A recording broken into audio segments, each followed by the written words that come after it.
Please remain standing for the invocation, led by the Reverend Tanis Kolisnik, Student Life Academic Advisor. Reverend Kolisnik will be followed by Elder Charlotte Nolan, who will provide a blessing upon this ceremony and the graduates.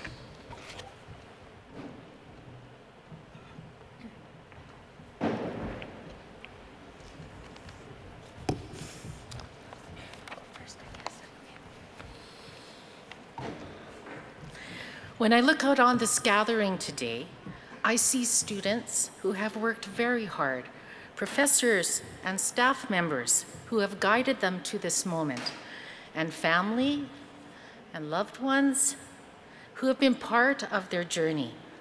This is truly a beautiful sight. I would like to invite you to join me in a moment of prayer. Creator God, known by many names, today we celebrate the accomplishment of each of these graduates before us. It is good to mark this day with a ceremony. It closes one chapter of their life while opening another. We collectively ask, give each graduate wisdom and courage in their next steps as they embrace new opportunities that will present themselves. Give each graduate the confidence to use the skills developed here. Through determination, discipline, and hard work, dreams can become a reality. And please remind all of us gathered here to embrace diversity and wonder with respect and growing curiosity. We thank you for the legacy of excellence here at the University of Winnipeg. We thank you for our leaders who have embraced the vision of how to interweave education and experience in the discovery of new pathways towards building the next generation of global citizens. So we ask you, God, to guide these graduates in their present and hold them close in the future. Amen.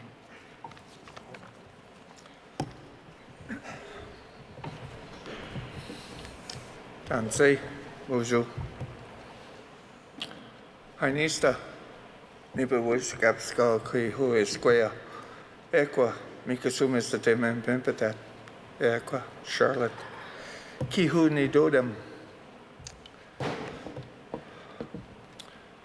Tansi, bonjour, bonjour. Good morning. It is an honor for me to be standing here today, looking over all these young people who are graduating.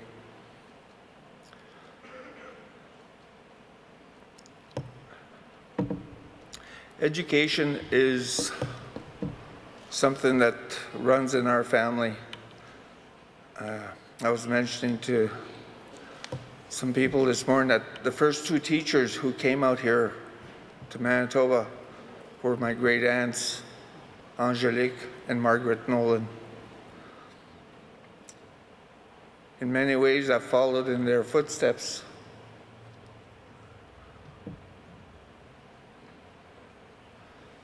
When a grandmother said to me back in 1992, she says, "You've returned to us as a teacher." I had trouble with that because I was looking through blinders and all I saw in front of me was a classroom of 35 screaming children, and I didn't think I'd have the patience for that. And lo and behold, I've taught classrooms as big as this, and Creator has blessed me with the gift of patience for that, to share our culture, our traditions. I ask Creator, grandmothers and grandfathers, to come and join these families today, to walk with them, to help them in their understanding of life. The world is filled with all kinds of hardships, but this is a moment of joy, a moment of honoring those who've come this far. Next year, I hope to see me in that crowd. One of the things I found out is that I can come to university free of charge now. I'm over 65. And I asked myself that, why would I come to university? I work in social services. And I realized that when I went to school for social services, I had my doubts about being there. I was scared after 3 months, like, what am I doing here? And this woman said to me, she says, you're not only here as a student, but as a teacher. And over the months, that came to pass, that I was able to help some of my fellow students do some of the work that needed to be done and to help them through the struggles.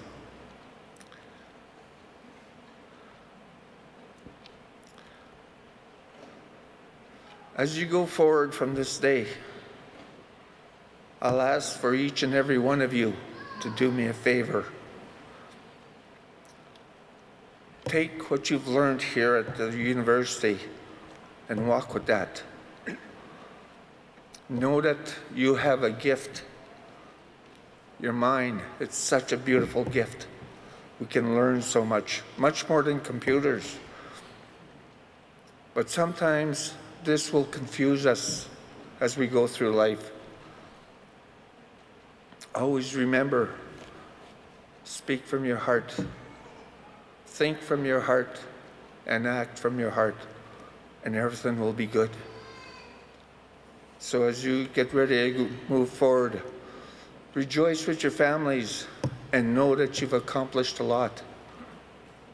And know that as elders, we watch you and we're so proud of you. That's the one thing I do know as an elder or a knowledge keeper. I look at our young people and wow.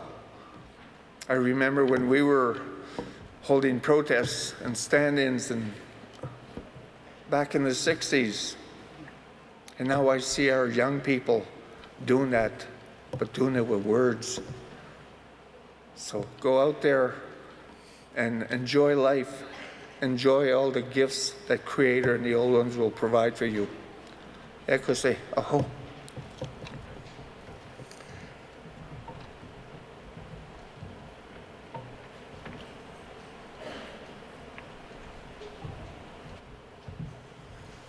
Thank you. Please be seated.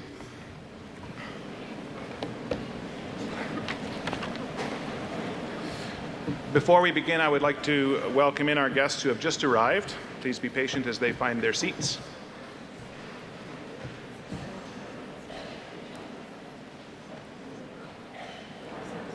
It is now my pleasure to welcome to the podium Dr. Annette Trimby, President and Vice Chancellor of the University of Winnipeg. Good morning, everyone, and welcome to the University of Winnipeg, located on Treaty 1 land in the heart of the Métis Nation. I begin with a significant acknowledgement to recognize the influence the land we are located on, its history, its present, its peoples, and its relationships must have on everything we do. I'd like to draw your attention to our beautiful new podium, given life to by Destiny Seymour and Mamie Griffith of Woven Collaborative, a local Indigenous-led design studio. The podium was designed in consultation with UWinnipeg students and staff, and it reflects the importance of Indigenous culture and identity at UWinnipeg. It is made from reclaimed Manitoba oak slabs representing the importance of the land we stand on. 4 rivers, symbolizing how water binds us all together, have been hand-carved into the oak slab with copper metal design accents that reflect local Indigenous pottery patterns and honor the history of Indigenous peoples within Manitoba. Distinguished guests, members of the graduating class, families of the graduates, colleagues and friends of the University of Winnipeg, I have the honor to declare open the 115th Convocation of the University of Winnipeg for the conferring of degrees in education, kinesiology, theology, physical and health education, and marriage and family therapy. We are pleased to be joined by a number of distinguished platform guests, and I want to introduce them at this time. I would ask that each person stand briefly as I call his or her name, and I would request that you hold your applause until I finish the introductions. In the third row, Dr. Drew Marshall, Provost and Vice President, University of Calgary. Dr. Peter Dorrington, Vice President, Academic and Research, Université de Saint-Boniface. Dr. Stephen Robinson, Provost and Vice President, Academic, Brandon University. Richard Graydon, Fellowship of United College. Dr. Jens Frank, Acting Associate Dean of Science.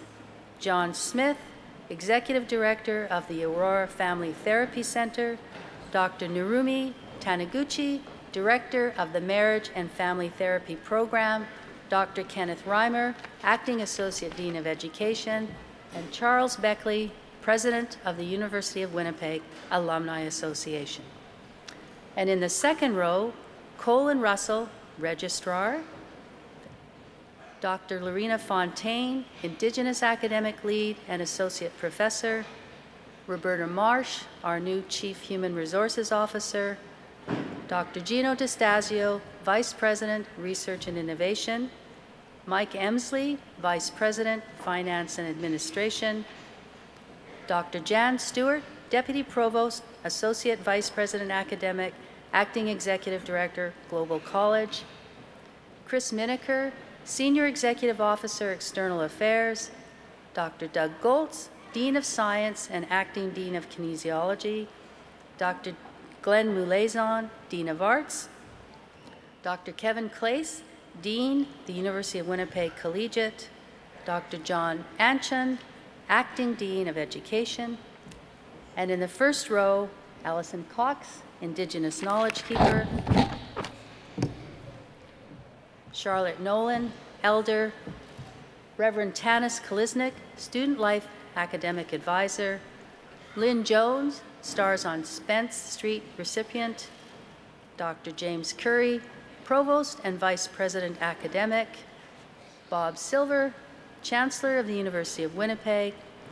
Ida Baer, Honorary Doctor of Laws recipient.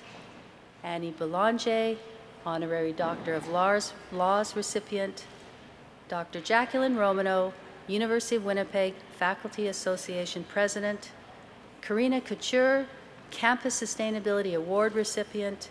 And Dr. John A. Bowman, Chancellor Emeritus, past honorary degree recipient, and member of the University of Winnipeg Foundation Board.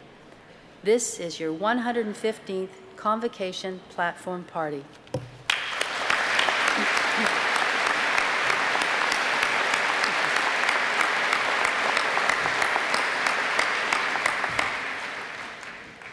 I also want to acknowledge the presence of special guests of the Platform Party and members of our Board of Regents who are seated in the audience.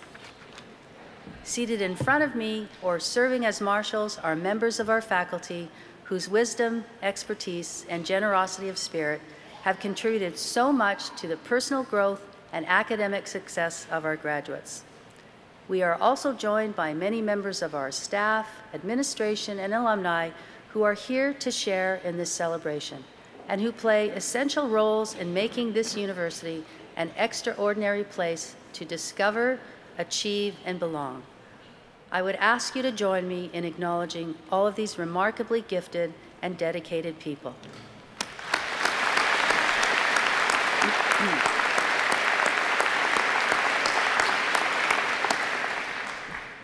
And the University of Winnipeg is proud to provide a live webcast of this ceremony for all family and friends who are unable to join us in person today.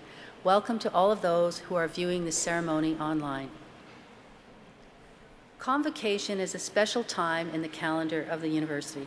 It's a time when we gather together to honor our grads, bid them farewell, and celebrate their accomplishments.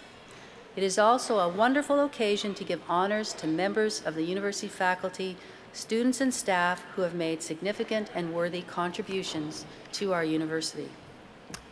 And it is a time when we award honorary degrees to those who have demonstrated exceptional leadership and unparalleled excellence in their fields, helping to define and shape the principles and values that give meaning to community. Today, we honor Ida Baer and Annie Boulanger, each with an Honorary Doctor of Laws. An honorary degree is the highest academic status that can be bestowed on any individual. Those who receive an honorary degree demonstrate dedication and excellence in their field of work and have been nominated for consideration of this title. It is now my pleasure to call upon our esteemed Chancellor, Mr. Robert Silver, to confer special honors on Ida Baer and Annie Boulanger. They will both be introduced by Dr. Jacqueline Romano, Department Chair of Indigenous Studies and Associate Professor.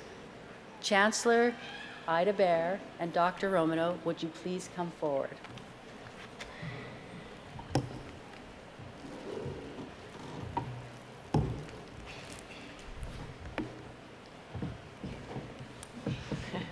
Mr. Chancellor, I have the honor to present Ida Baer, who will receive an Honorary Doctor of Laws. Ida Baer has played a pivotal role in the revitalization of Indigenous languages in the province of Manitoba.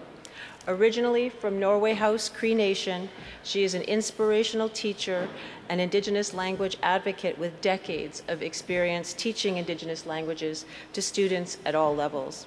A talented linguist, she is fluent in both Cree and English, functionally fluent in Ojibwe, and has a primary level of reading and writing in French and classical Greek. Whether working directly with students or mentoring language instructors in curriculum design and lesson planning, she shares her passion for language revitalization with patient guidance and easy laughter. She is a vivid storyteller who brings Indigenous language instruction to life. Mr. Chancellor, I request that you confer upon Ida Baer the degree of Honorary Doctor of Laws. Her lifelong commitment to Indigenous language education is a gift to future generations. By virtue of the authority vested in me as Chancellor of the University of Winnipeg, I admit you, Ida Baer, to the degree of Doctors of Laws, honoris causa, with all the rights and privileges thereto pertaining. Congratulations.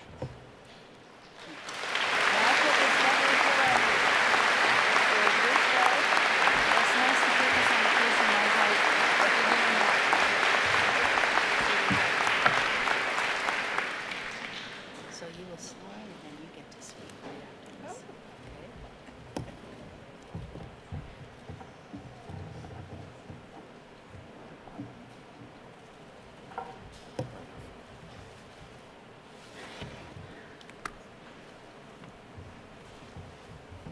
Congratulations.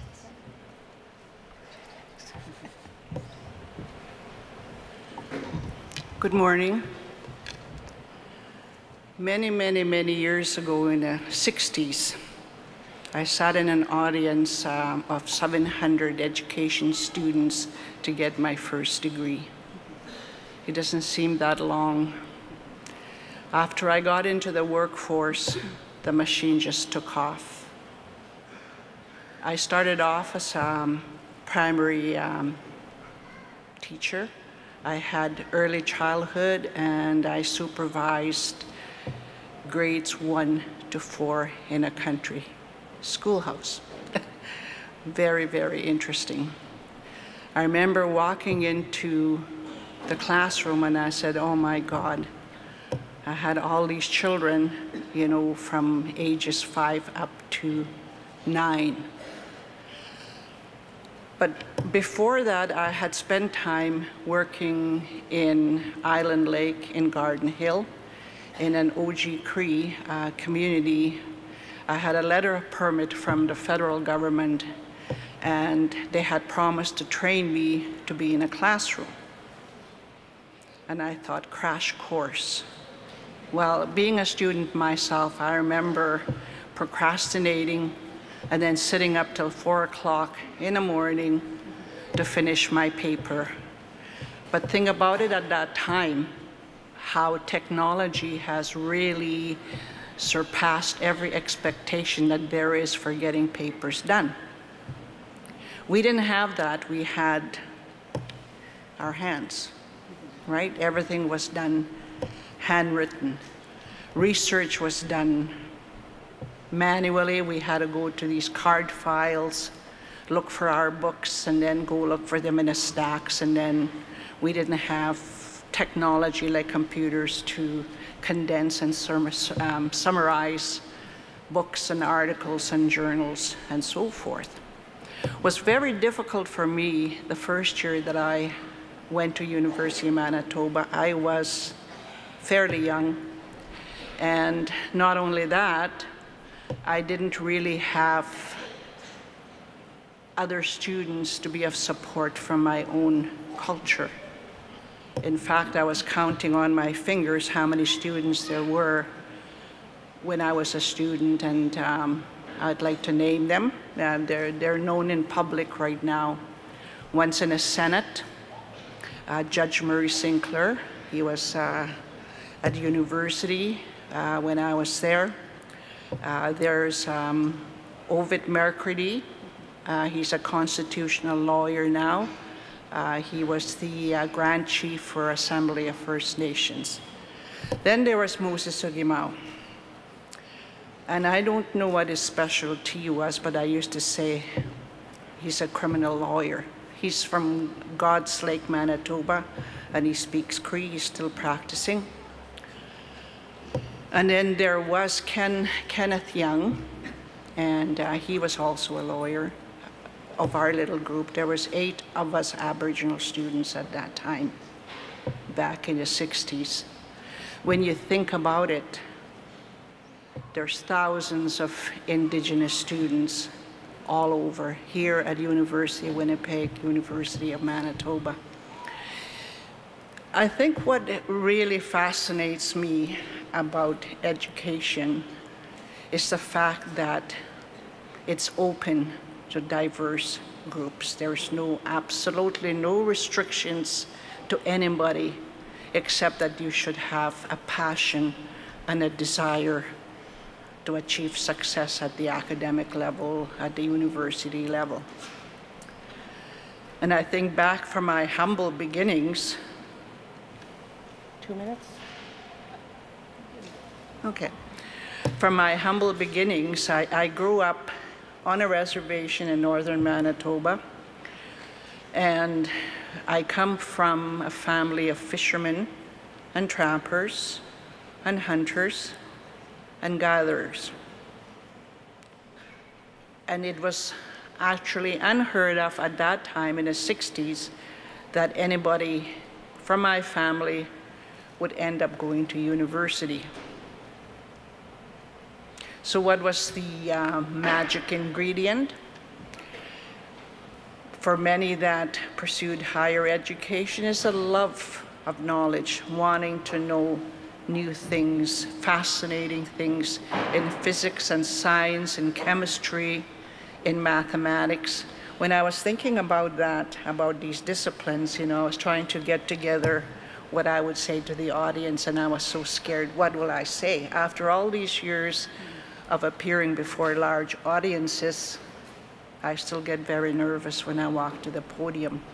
I never carry notes. They're up here, that's oral tradition. It reminded me about mathematics, and there was some mathematicians that were joking around last night at the dinner, and I said, we had our own mathematicians. And I remember the old people that were still actively trapping and fishing, that they would be counting their catch by tens and then recording. And like English has numbers, we had symbols. And they gathered fish enough to last until spring. Fish to eat, fish to trade, and fish to feed the dogs, right? Because we had dogs then instead of cars. I make this point because coming from that traditional culture to another culture, say for example in Winnipeg here, to the culture of universities, that's a big jump, right? I remember my first practicum I went on in teacher education, and my critique recommended that I should take speech therapy because he couldn't understand me. But he didn't speak very good English either, so the two of us. So they recommended that I take speech therapy, and which I did. I was quite happy. And through that speech therapy, I learned that there is a difference in English between P and B, T and D, what was the other one? K and G. In my language, we don't differentiate. We flip them back. So Bob, a man's name, could be Pop, right?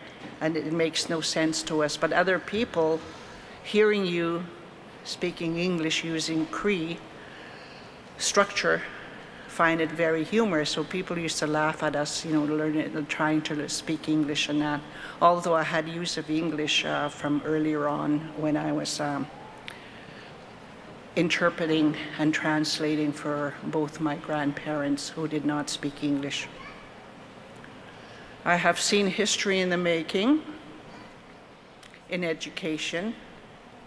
And just to add to that one point, and I'll stop.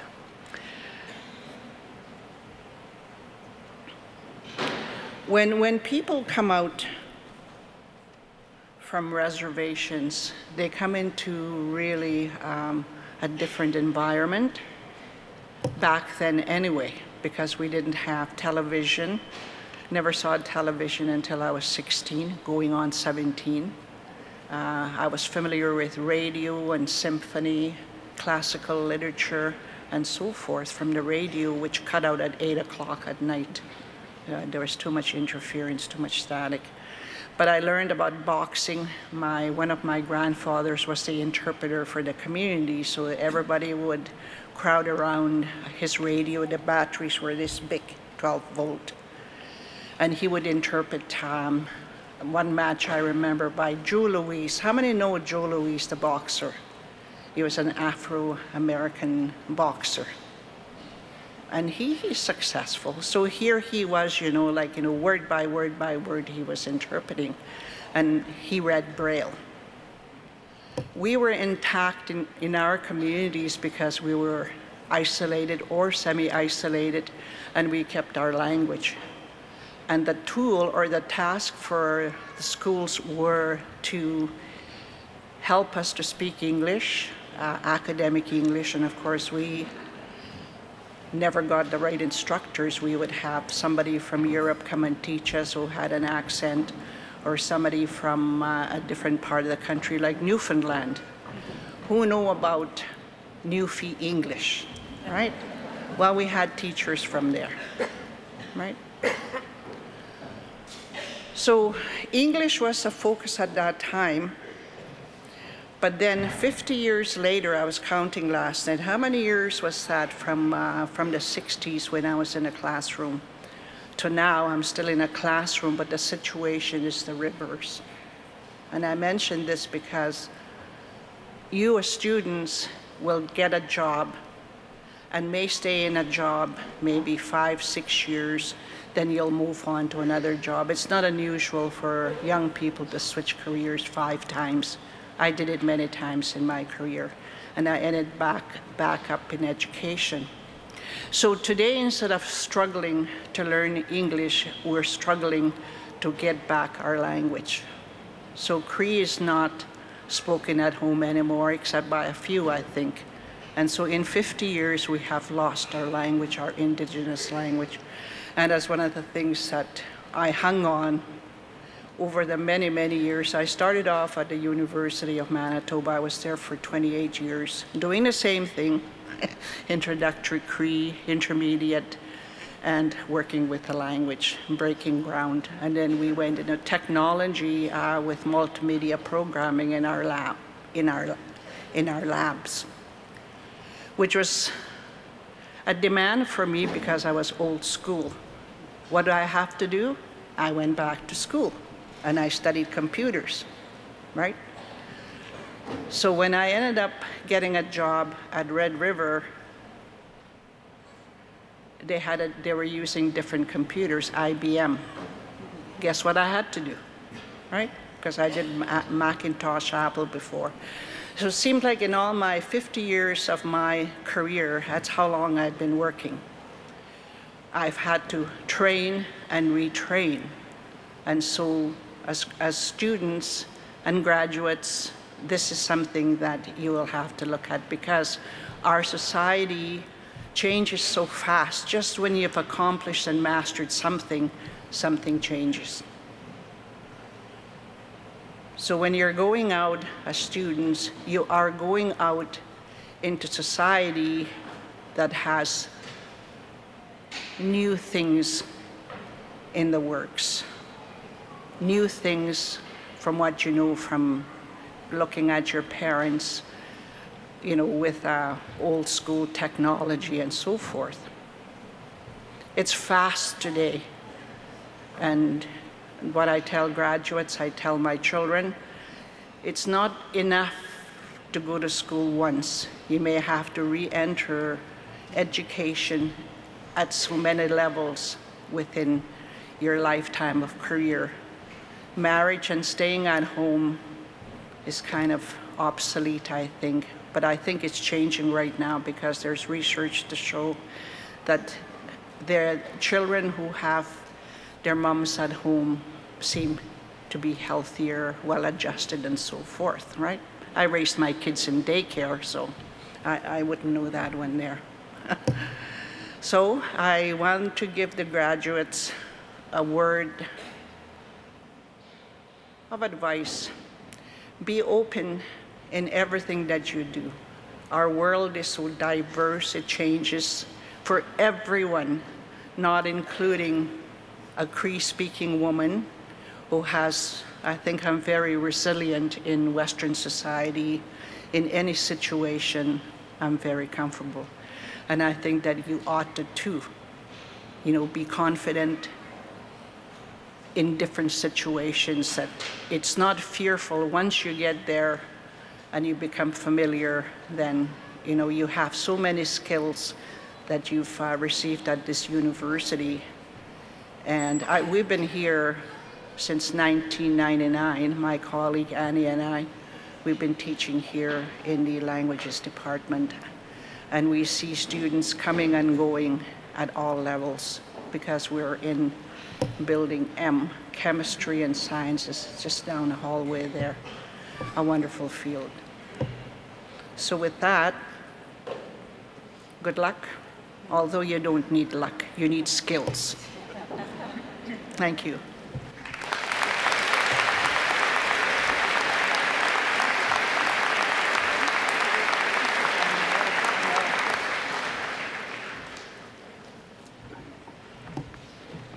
Thank you, Dr. Ida Baer, for sharing your wisdom and your insights. And I noticed a thread between Charlotte's prayer and your words. Good educators are forever students as well. And you certainly went to school with an impressive group of people. So small in numbers, but mighty in impact. I would now like to call upon Jacqueline Romano and the Chancellor again to present Annie Boulanger with an honorary degree.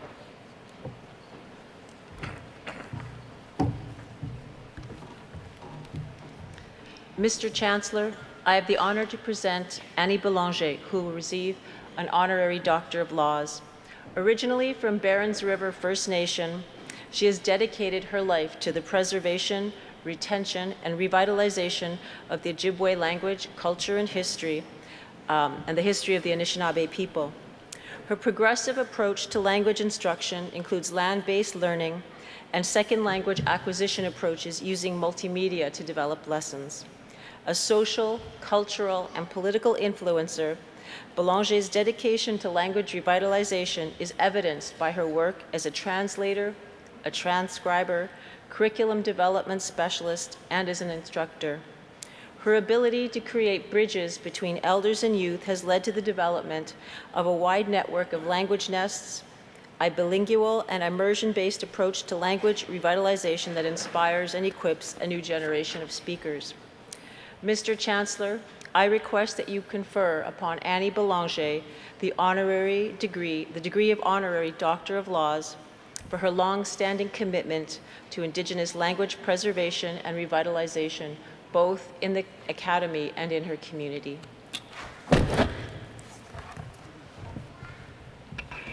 By virtue of the authority vested in me as Chancellor of the University of Winnipeg, I admit you, Annie Boulanger, to the degree of Doctors of Laws, honoris causa, with all the rights and privileges thereto pertaining. Congratulations.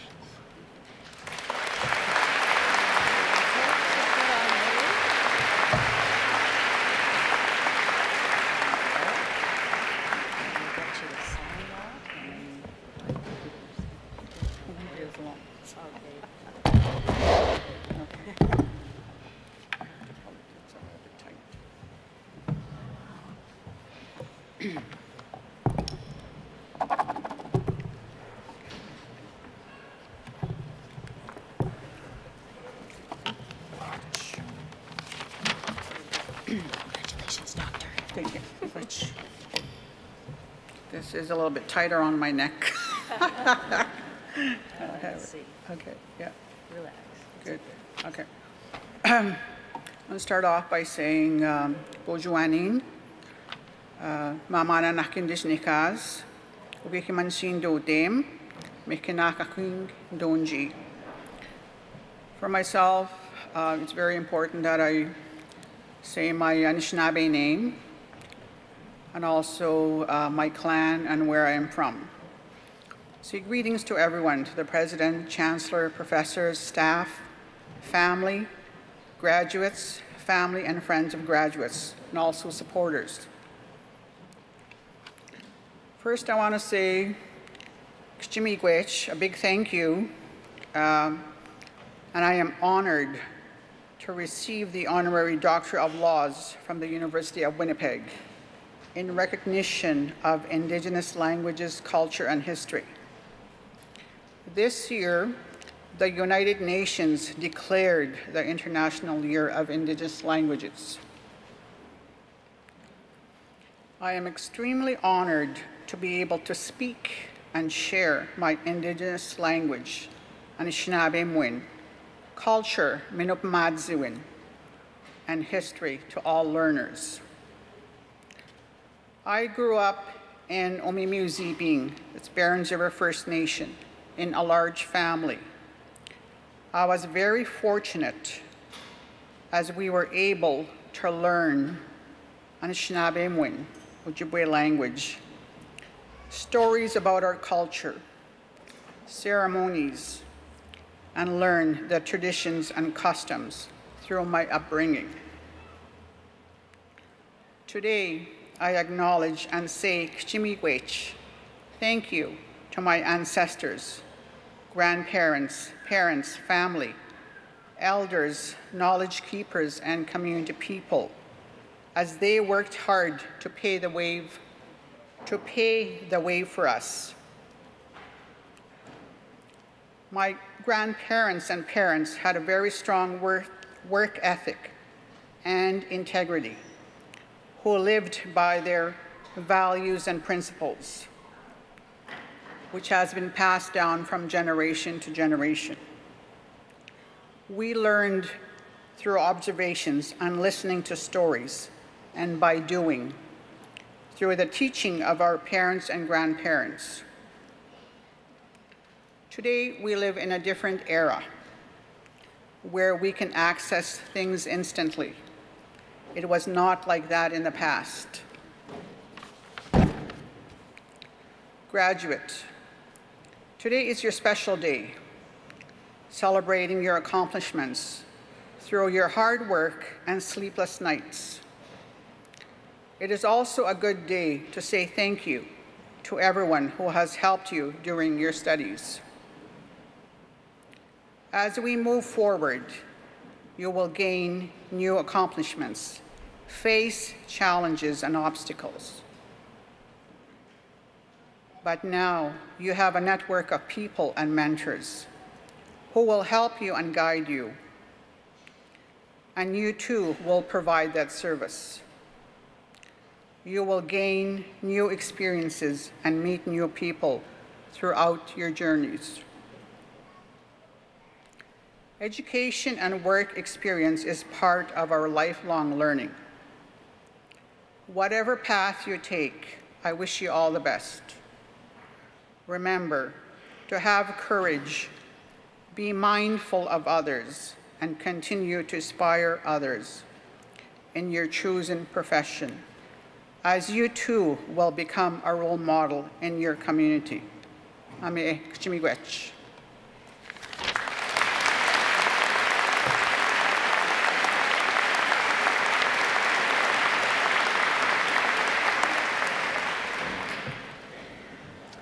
Thank you, Annie, for sharing your knowledge and vision with our graduating class. We're very fortunate to have Ida Bear and Annie Boulanger as part of our community. To recognize their dedication, several prestigious awards are presented to faculty and staff on an annual basis at our spring and autumn convocations. Several of these awards were presented at a dinner reception last night, and I would now like to call upon Dr. James Curry, Provost and Vice President Academic, to come forward and to publicly acknowledge and congratulate two of the recipients. James?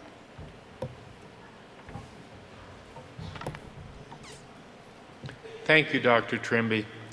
9 members of our university are being recognized for outstanding contributions, 2 of whom I have the honor to introduce. Award recipients, could you please stand as I call your name? Karina Couture. I have the pleasure to present Karina Couture, who is being honored with the Campus Sustainability Recognition Award. Couture encourages sustainability through her work with student volunteer programs, sharing of gardening knowledge, and collaboration with community partners.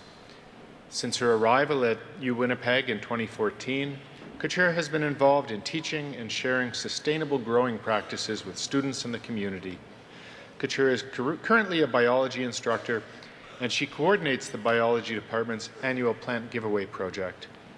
The giveaway is a highly anticipated campus event that sees more than 2,500 fruiting and flowering plants given away every spring. Karina is also actively involved in revitalizing the university's Centennial Greenhouse. In collaboration with others on campus, Ms. Couture is helping to turn this space into a multi-use area for teaching, experiential learning, and community engagement, including working with Diversity Foods to explore growing herbs and fruits on campus year-round for the university. Recently, Couture is working with the Langside Learning Project that is creating a space to promote knowledge sharing, sustainability, and community engagement. The University of Winnipeg is proud to present Karina Couture with the 2019 Faculty and Staff Campus Sustainability Recognition Award.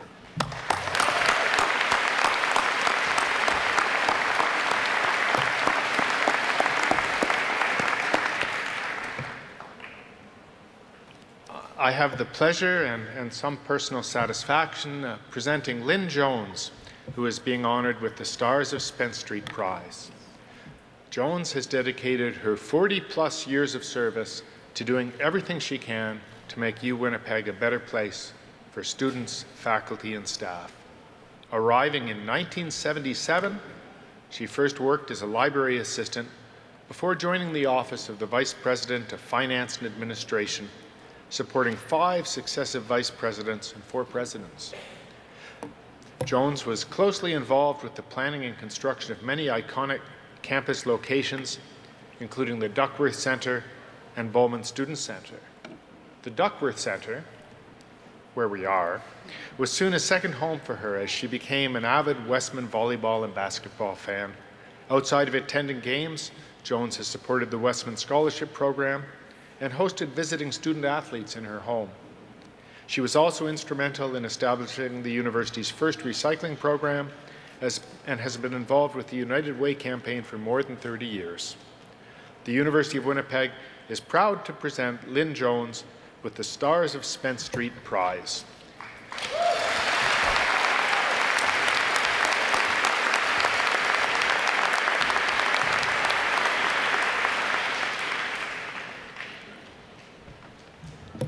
Thank you, Dr. Curry, and congratulations to all of our award winners. We have now come to the part of the program that our graduates and you who are here to share this special occasion with them have eagerly been anticipating. The registrar, Mr. Colin Russell, will present the graduates, and our chancellor, Mr. Bob Silver, will confer the degrees. The parchments will be handed to the graduates by the dean and associate dean of each respective department. Each graduate will also be presented with a University of Winnipeg alumni pin by Charles Beckley, President of the Alumni Association Council. This is a special day. This is an important rite of passage, an occasion for joy for our graduates and for the friends and family who have helped them on their way. So please feel free to express your admiration of our graduates or any particular graduate as they cross the platform. Mr. Russell and Chancellor Silver, please.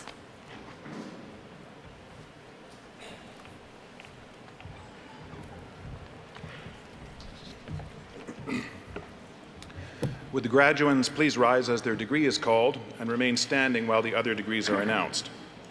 Master of Divinity,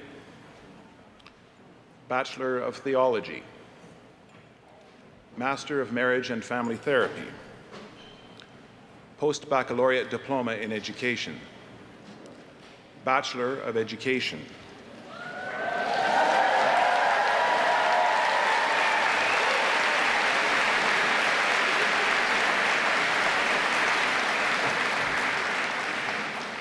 Bachelor of Science in Kinesiology,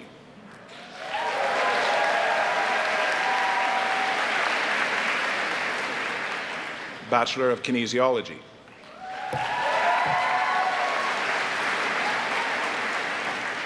Bachelor of Physical and Health Education,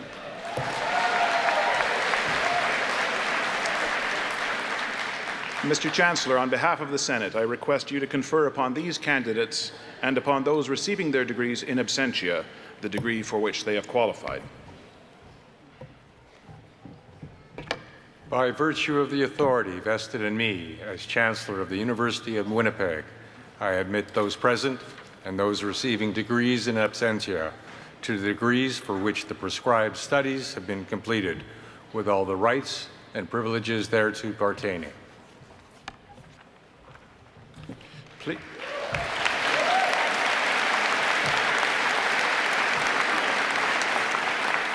Please shift your cap tassels to the left. Congratulations, you are now graduates of the University of Winnipeg.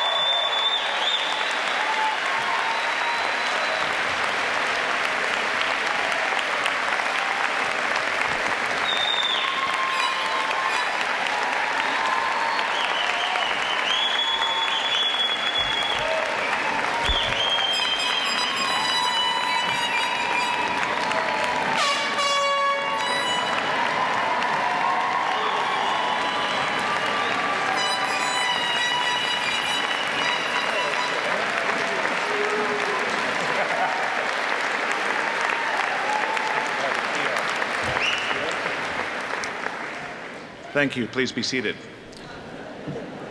I now beg leave to present the graduates for congratulations.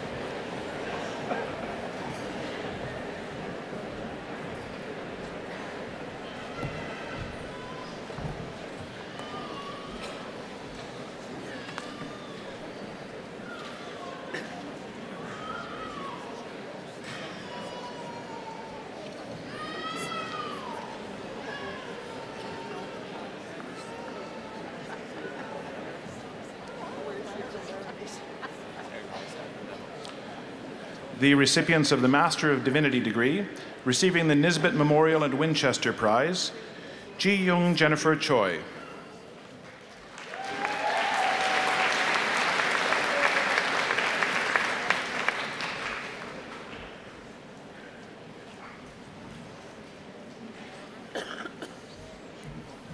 Jean-Whitney Pavel.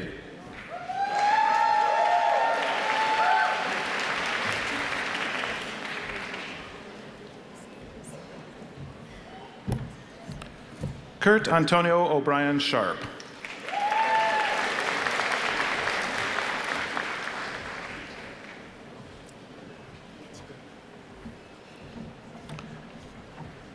And now the recipients of the Bachelor of Theology degree, Michael Roger Edward Thibert.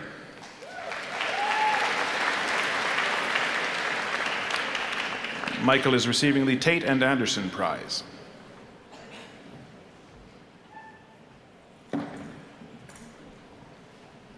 Theodore James Robinson.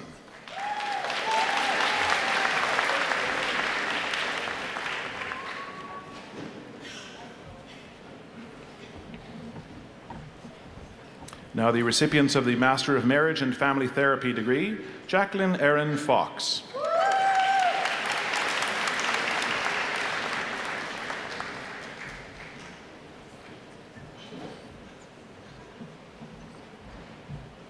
Dorothy Monkman.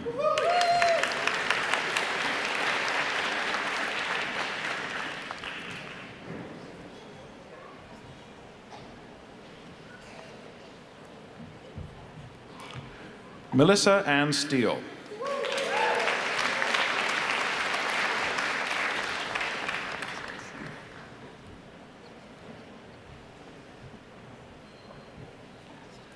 Stacy Gail Wilkinson.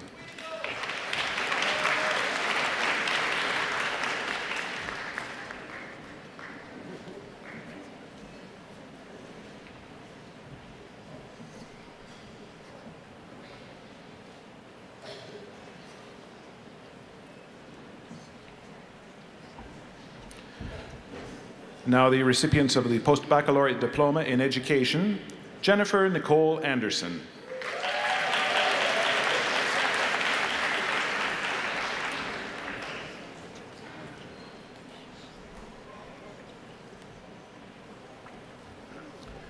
Carol Lorraine Bichok.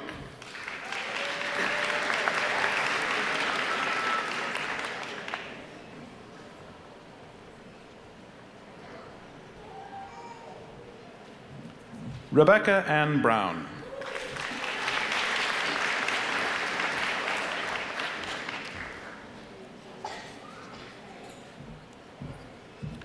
Lisa Marie Bruce.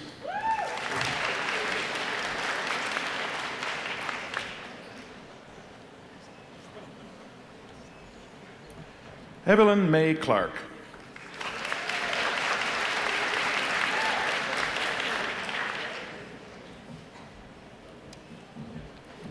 Wendy May Coveney.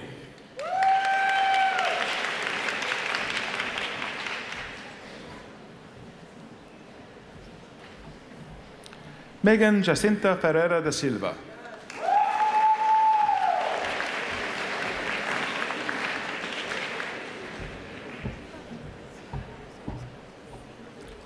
Jenna Helen de Boer.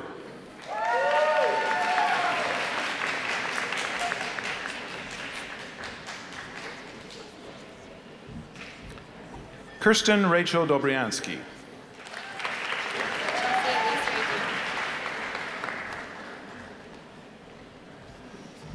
Chelsea Elise Ray Dion.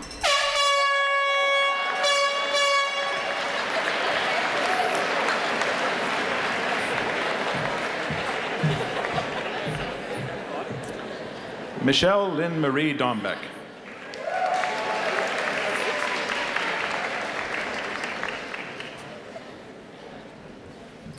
Amber Friesen.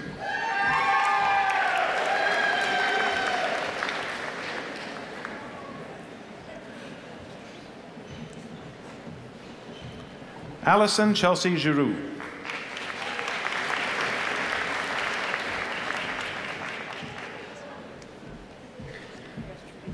Kendra Jean Howard.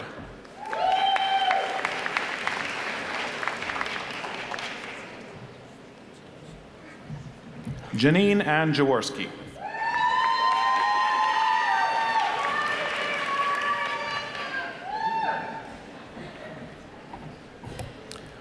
Kumara Meenakshi.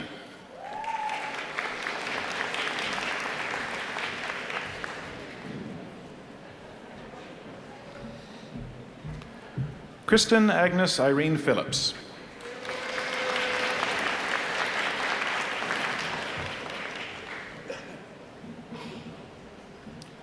Maria Polishchuk.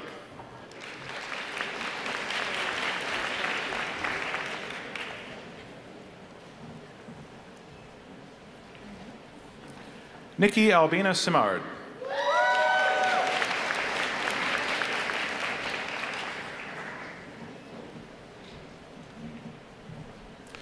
Now the recipients of the Bachelor of Education degree. Julianne Michelle Alexander.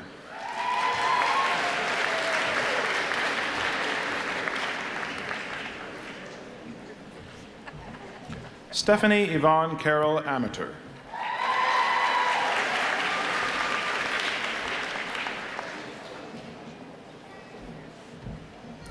Anne Marie Antony.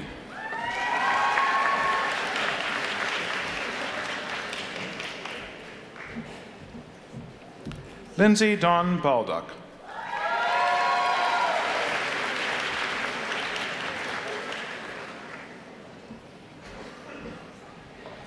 Altricia Barrero.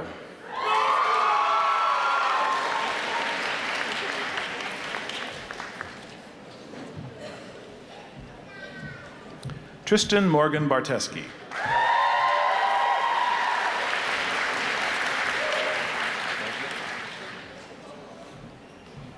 Kaylee Hope Baziak.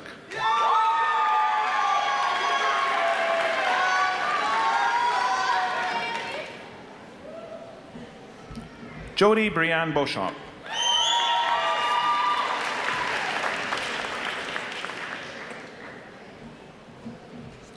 Michael Ryan Benjamin.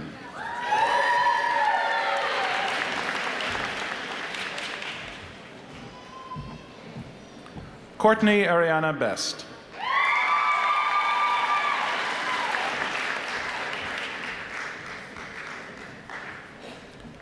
Brett Paul Biggerton.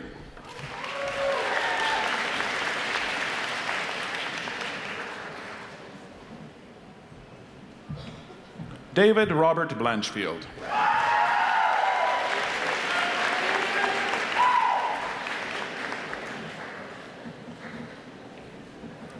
Rachel Stephanie Block.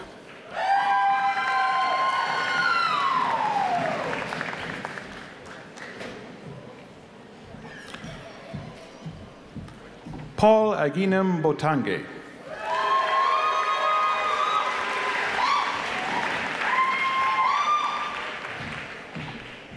Jasmine Brar.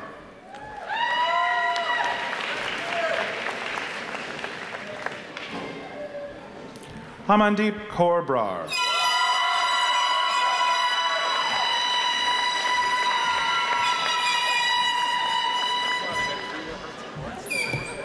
Riley Matthew Eric Berdeen.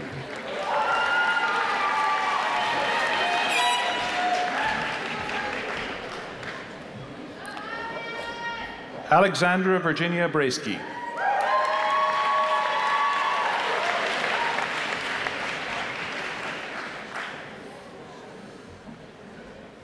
Kristen Beverly Bruce.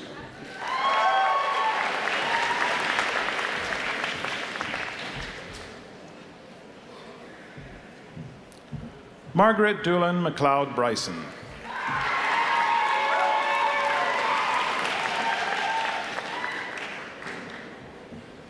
Claire Isabel Burns.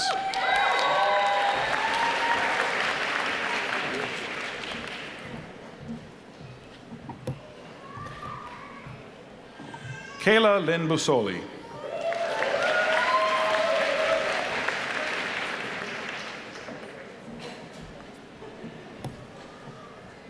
Amanda May Cabalquinto.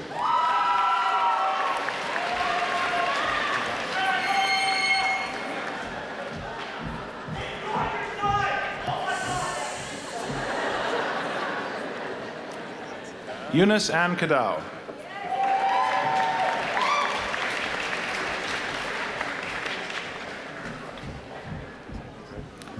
Sarah Alexandra Carnevale.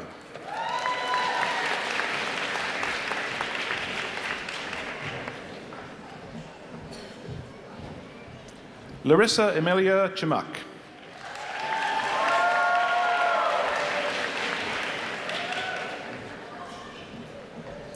Receiving the University Silver Medal for the second highest standing in education and our valedictorian this afternoon, Larissa Marie Chubenko.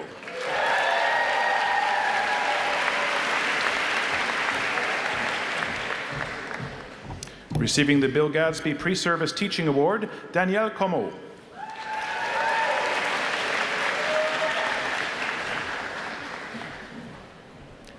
Eve Kathleen Corey.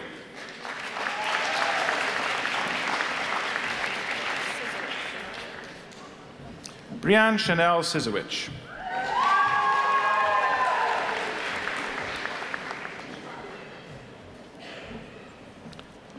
Taylor Derek Nick Daniel Patterson.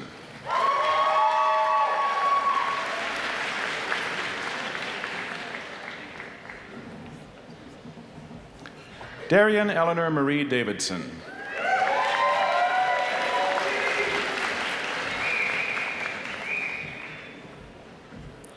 Leanne Davies.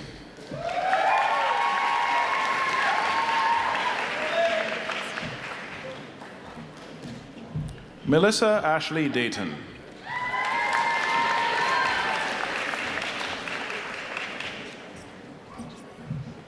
Angeli Rose de Leon.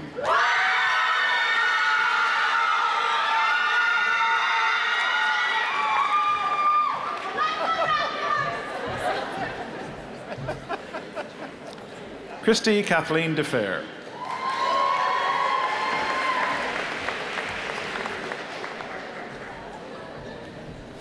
Jennifer Lynn Dirksen.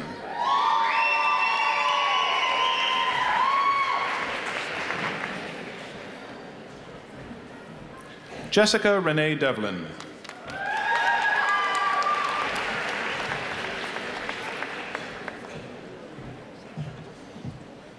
Michaela Yvette Domish.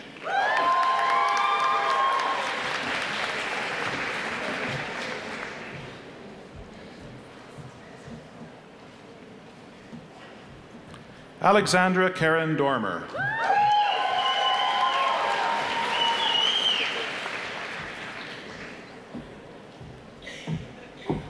Lindsay Hope Dudick.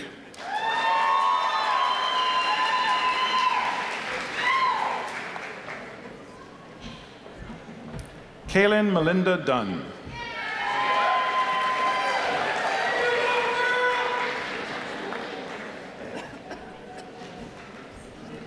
Laura Elendu.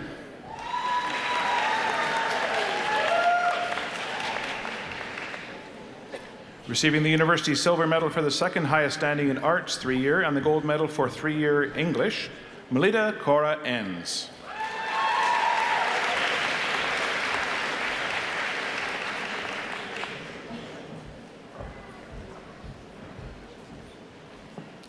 Jessica Kaylin Evely.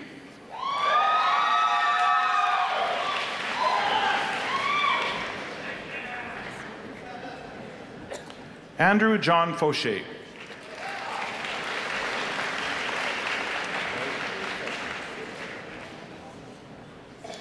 Nick Feldy.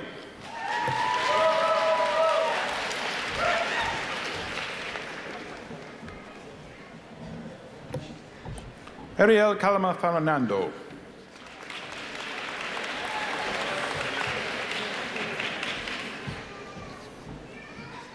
Patricia Bautista Figueroa.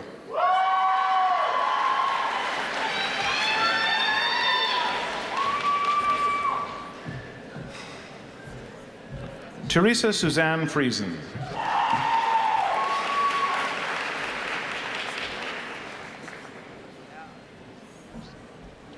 Nicholas Mark Friesen.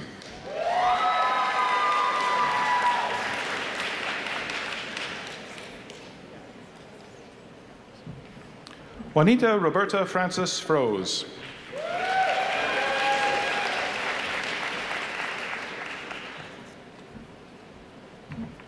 Marissa Suzanne Ferletti.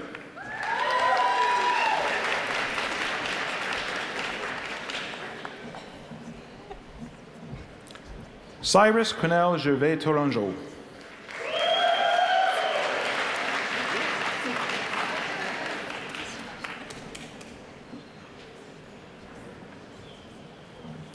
Lauren Janice Gibson.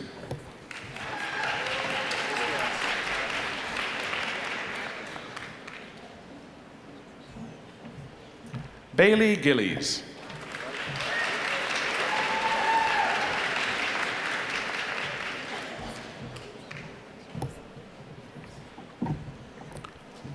Haven Elizabeth Glufka.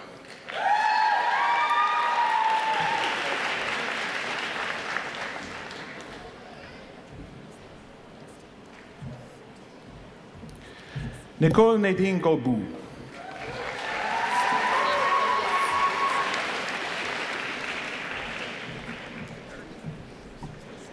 Nicole Amber Gomez.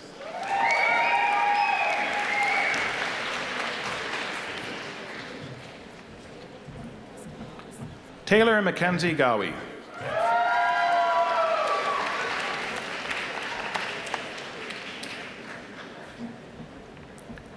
Alexander Frederick Grant.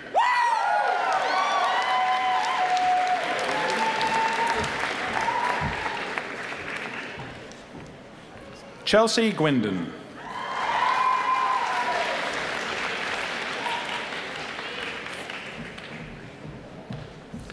Christian Peter Hansen.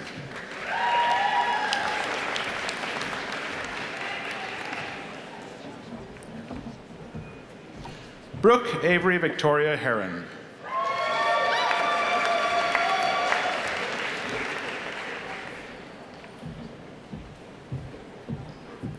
Briar Kayleen Hildebrand.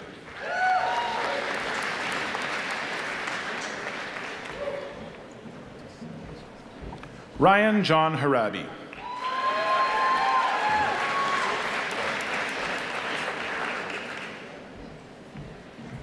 Garrick Hutzel.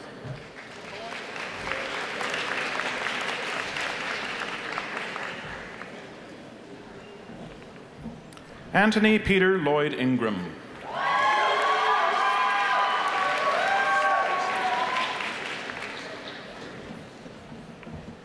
Cheryl Ann Jackson.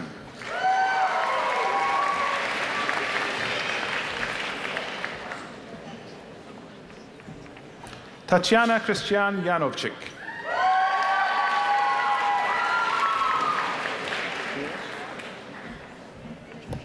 Kira Danae Jansen.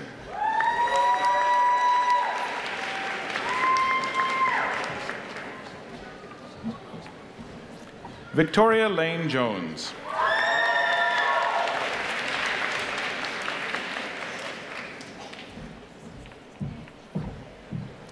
Christine Lucille Grenier.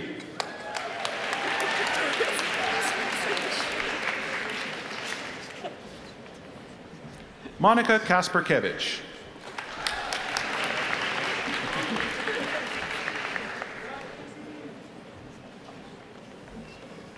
Hanbit M.A. Kang.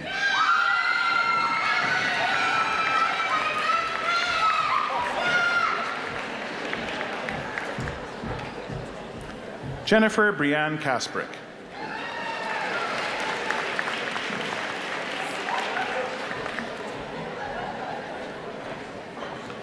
Larissa Marie Kowaller.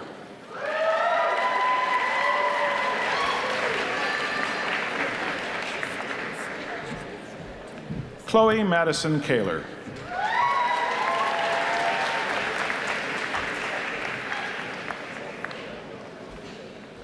Jordan John Kelly.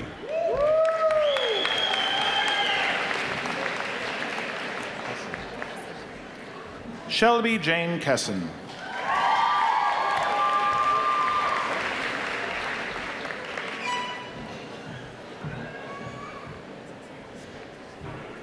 Brandon Alexander Kipe.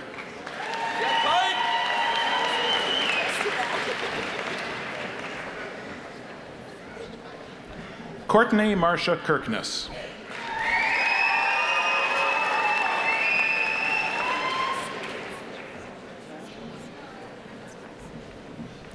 Megan Marie Diane Clausen.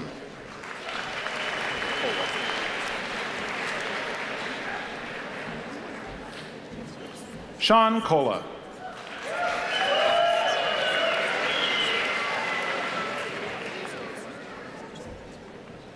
Marissa Cost.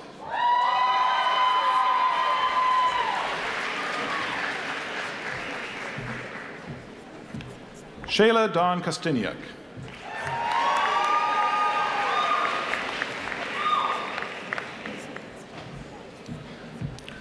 Lisa Elaine Coalition.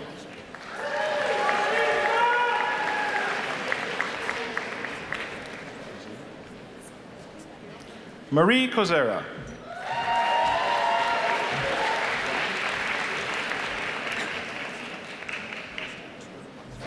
Sabine Khan.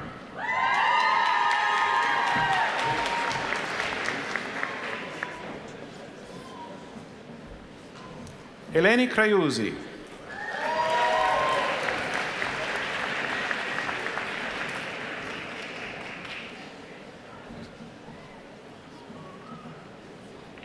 Haley Ann Kupiak.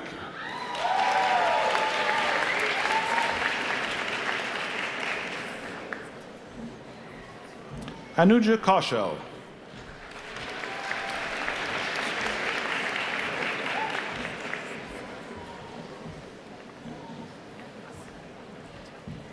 Amelia Kwok.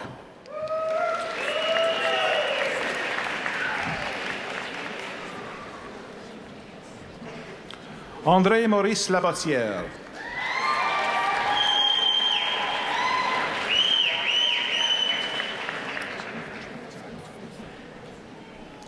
Megan Alice Therese LaFrance.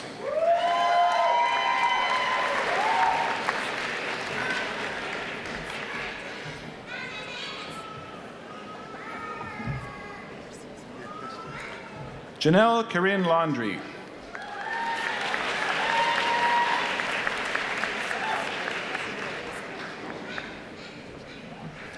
Bryn Patricia Lorraine Ledger.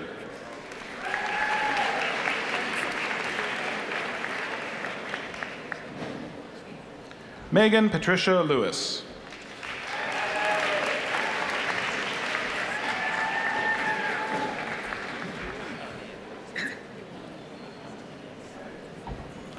Madison Daisy Lowen.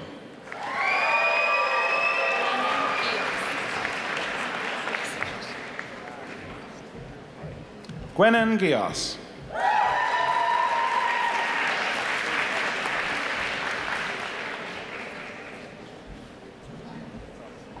Janelle Alyssa Lowen.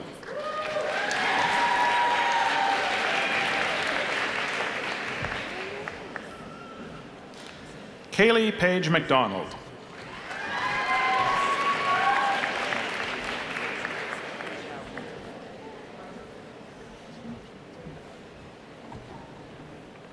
Alexander Zachary Mandrick.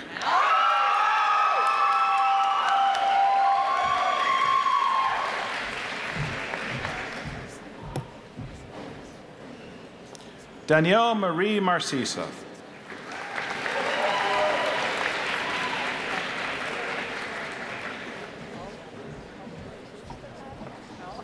Liam Wallace Marshall.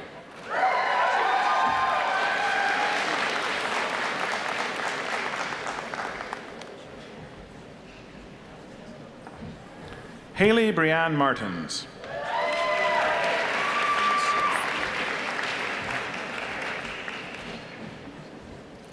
Marley Mashowski.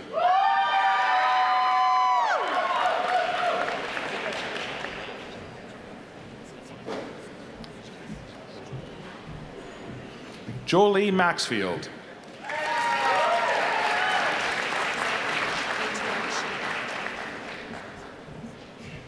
Sophia Rose Metweashing.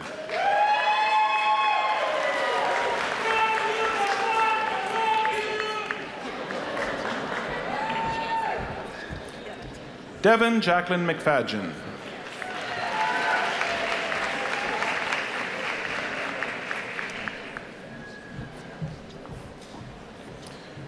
Receiving the University Silver Medal for the second highest standing in Kinesiology, 3-year program, and the Gold Medal for achievement in the 3-year Kinesiology major, Lisa Marie McFadgen.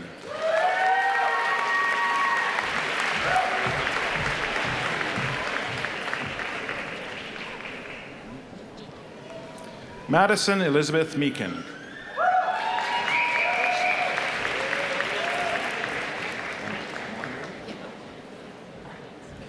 Rochelle Monnier Black.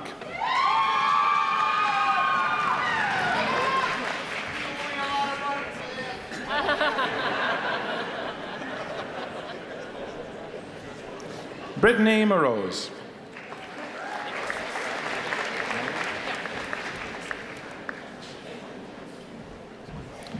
Amy Laurel Moyer.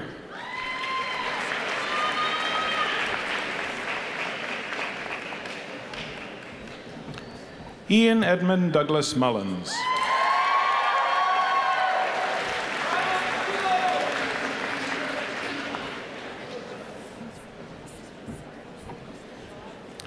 Tanya Rhonda Sher Muswagon.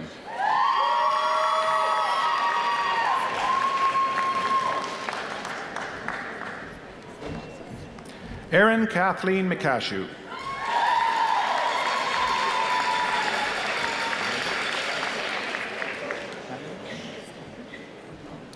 Cami Mackenzie Nagel.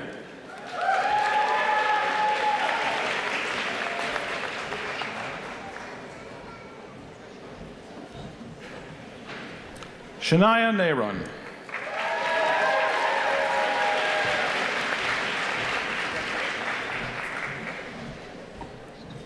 Ashley Barbara Jean Officer.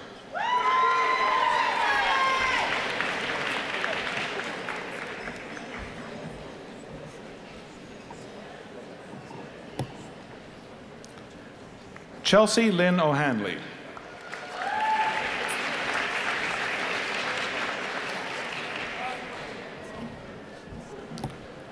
Leah Alexandra Olson.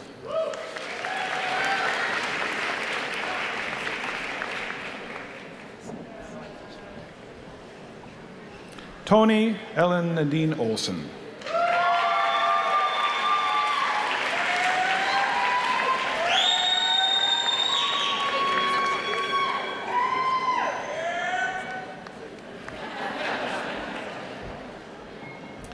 Adriana Pollock.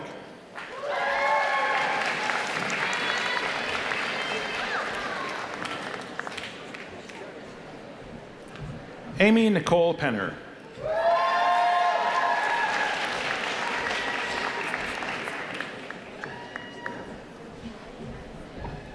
Larissa Ann Margaret Dawn Penner.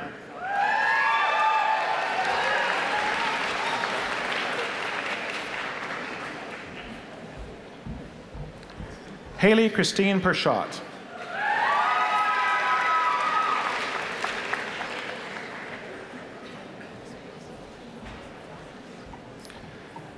Imelda Paulina Perez Garcia.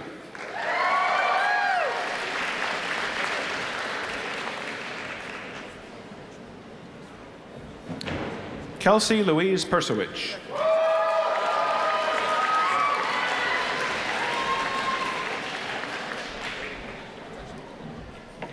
Camille Joy Pineda.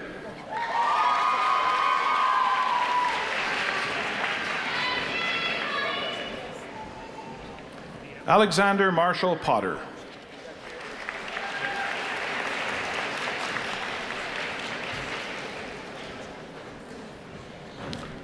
Marise Comia Punzalan.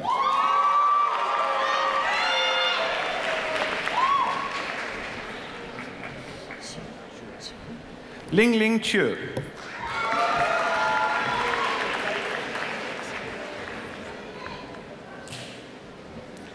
Daryl Foley Riley.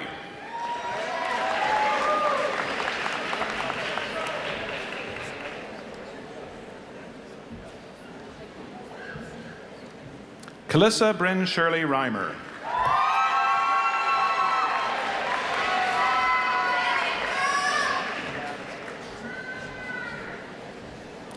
Stephen Scott Reimer.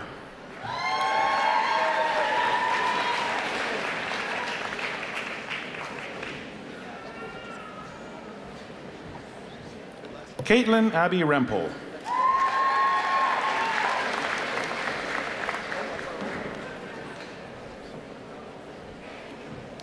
Jordan Kelly Ray.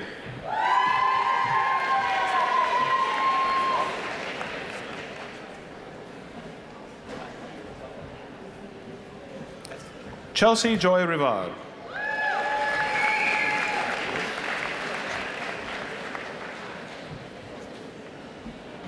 Stormy Lee Roach.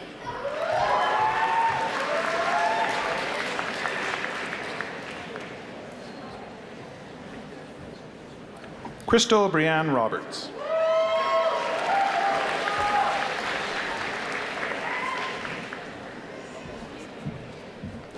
Danica Olga Doviak-Romanu.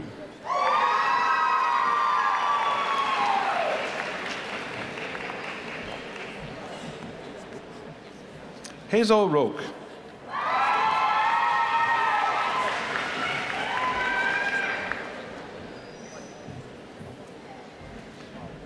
Ethan Christopher John Ross.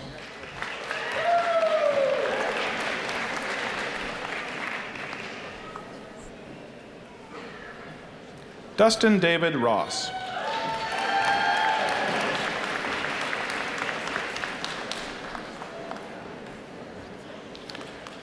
Receiving the prize of the Ambassador of Switzerland in French Studies, Amy Erin Ross.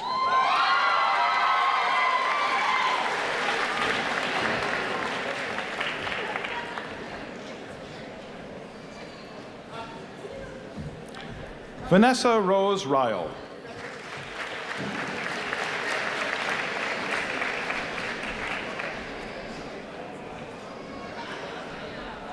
Clementina Sacchi.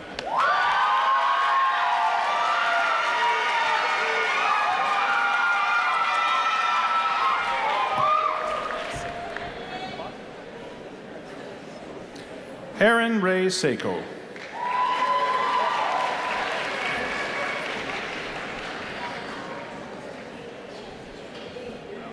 Peter Andrew William Sawatsky.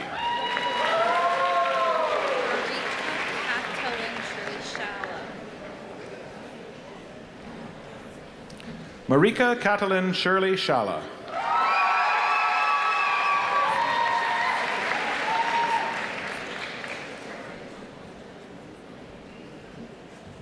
Clarissa Mina Schmitz.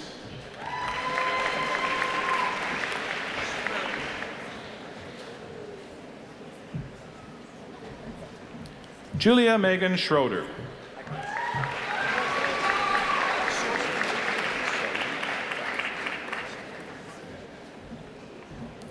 Devin Dexter Schauman.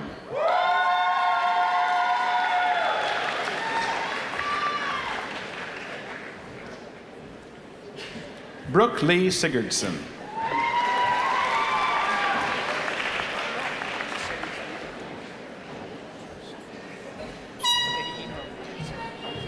Vanessa Gwen Sikora.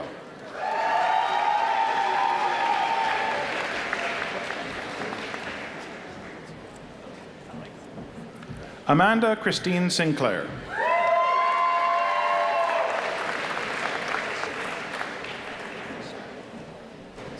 Elena Anne-Marie Smith.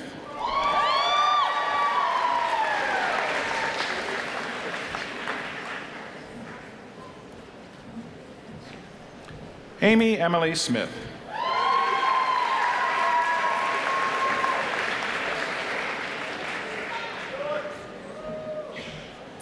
Receiving the Chancellor's Gold Medal for the highest standing in education, Leah Catherine Sunan.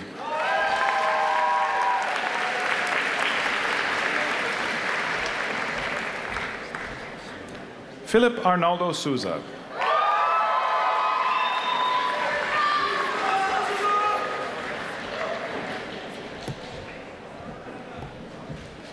Brianna Jean Sparling Bedard.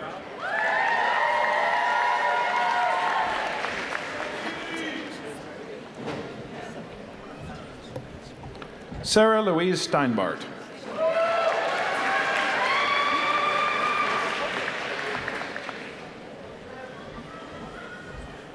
Monica Jane Steeler.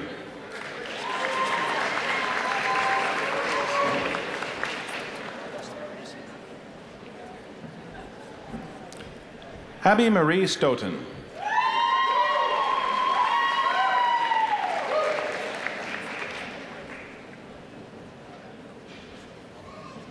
Adam Randall Strong.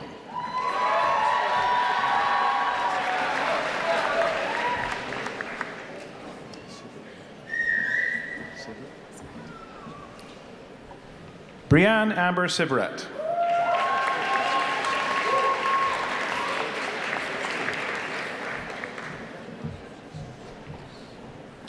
Daniel Andrew Shaminsky.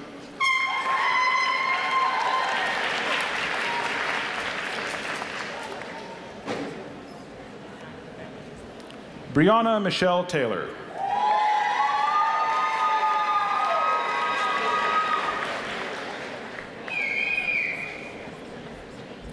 Nicole Elizabeth Taylor.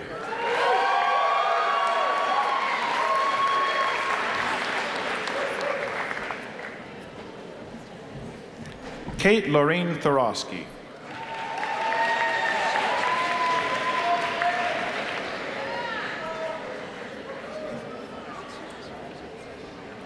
Carly Melissa Dawn Tkachik.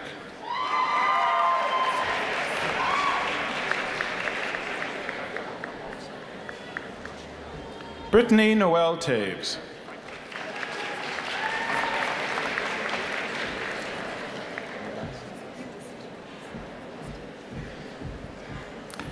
Kristen Destiny Ulysses.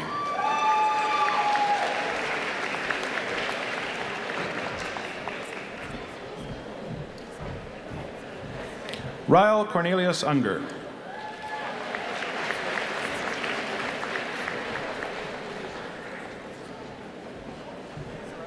Rebecca Jane Unger.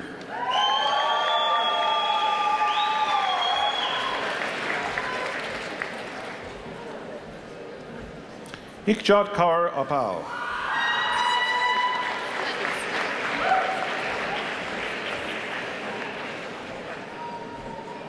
Brittany Elizabeth Van Alstyne.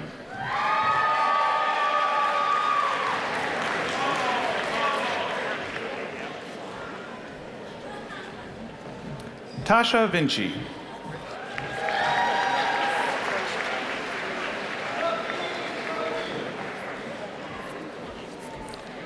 Madison Kelly Visna.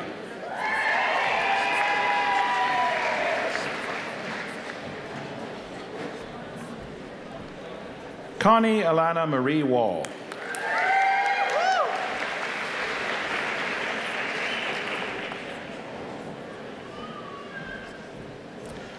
Natika Natasha Warmington.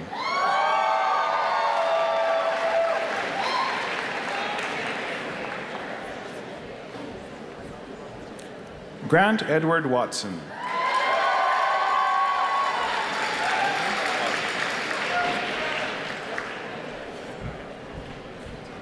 Adam Lee Wozni.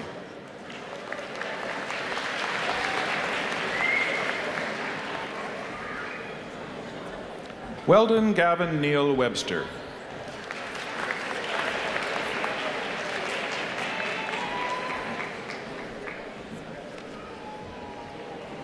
Amy Jolene Wilson.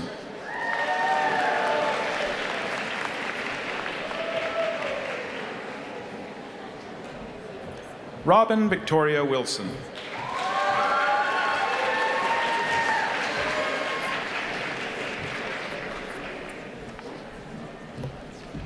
Gold medal for achievement in three-year history degree, Josh Stewart Winter.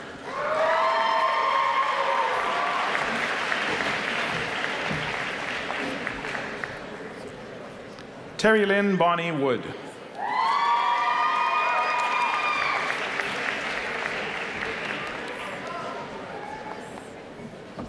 Courtney Wispiansky.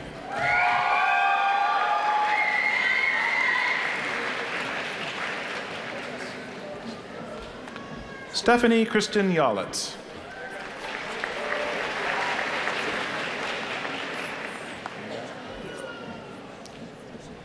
Courtney Caroline Yo.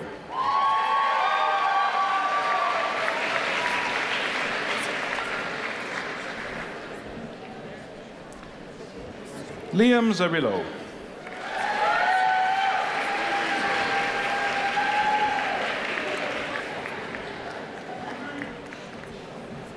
Brittany Jean Zinnick.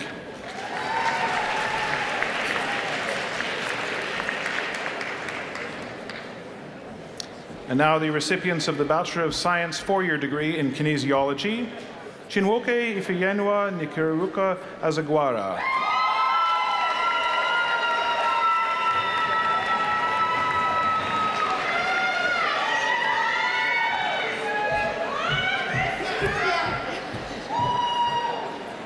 Brianne Caitlin Bailey.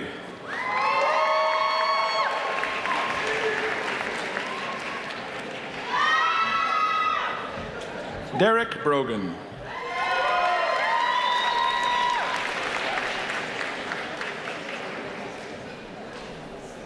Ivy Mae DeCorby.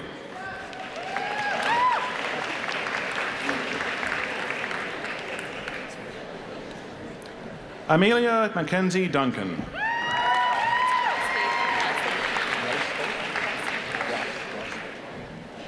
Angela Grospe.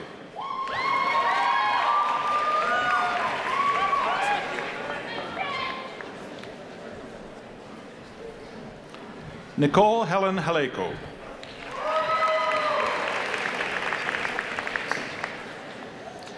Receiving the gold medal for the 4-year Kinesiology, Ainsley Victoria Ann Hodge.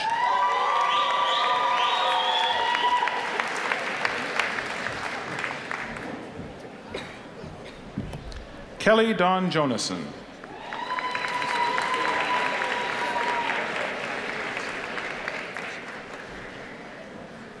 Kelsey Brianne Lacroix.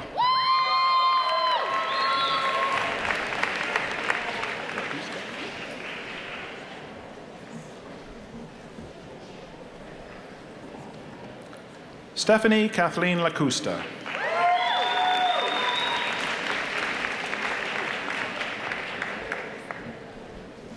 Selena Liang.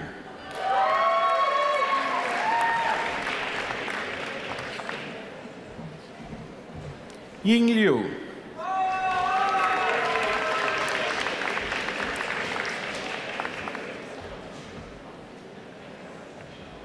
Christine Lobo.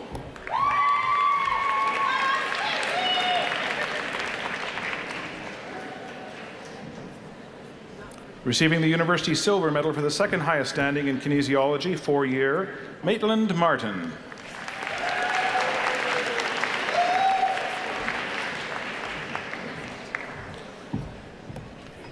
Abigail Cecilia Ann Meadows.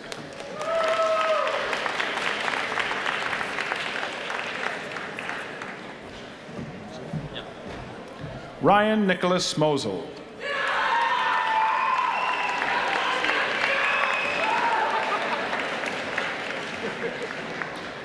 Johanna Nicholson.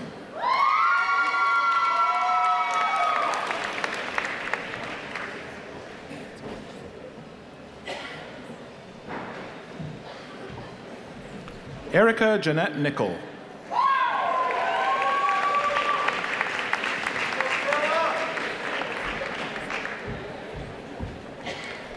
Michaela Ann Pachelek.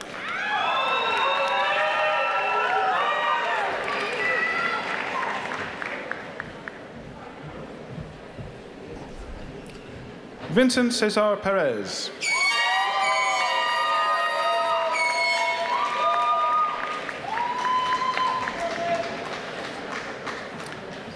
Alessandro Filippo Petiti.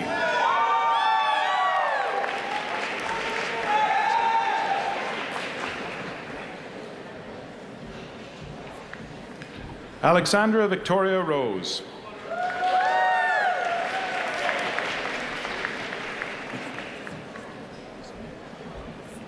Raquel Sanyuk.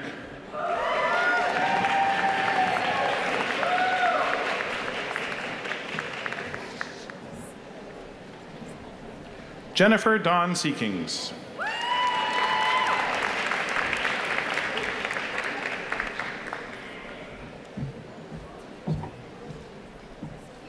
Navreen Sidhu.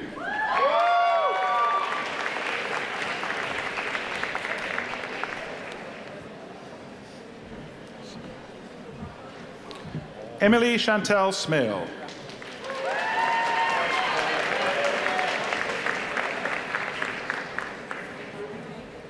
Fu Tran.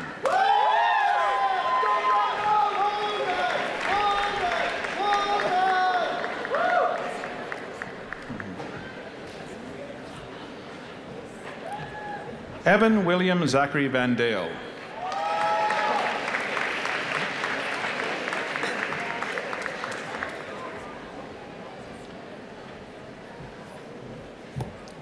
Jordan Danielle Elizabeth Warren.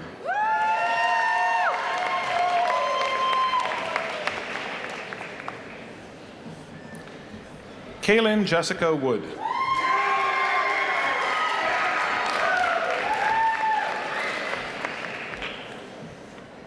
Now the recipients of the Bachelor of Kinesiology 4-year degree, Scott Charles Anderson.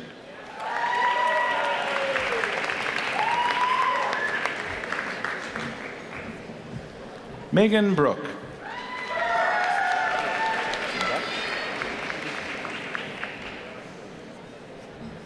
Lane Danton Dukes.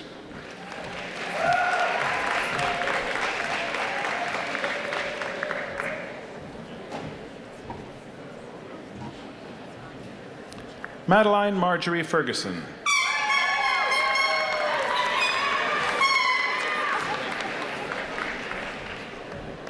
Jared Frobisher.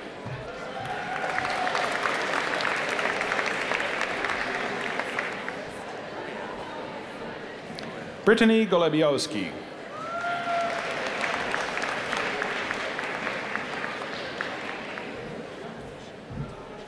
Gardi Huagamamaga, Donna Benara Thilochma Huagamamaga.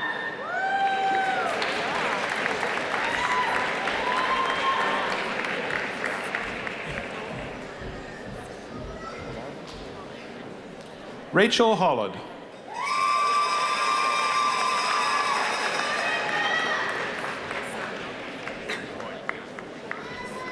Stephanie Tricia Hunt.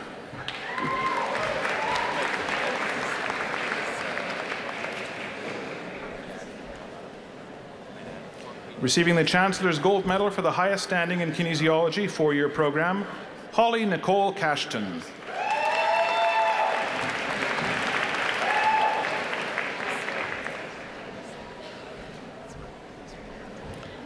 Renee Annie Simard Killick.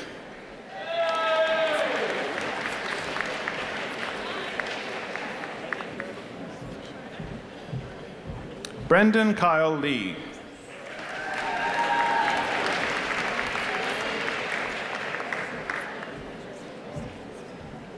Gabriel Aaron McDougall.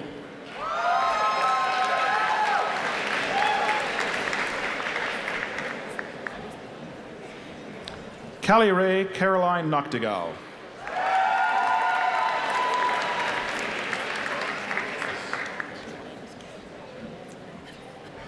Shaylin May Pepper.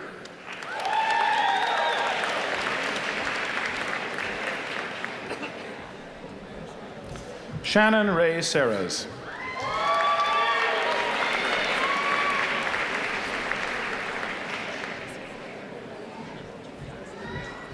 Jenna Taylor Stewart.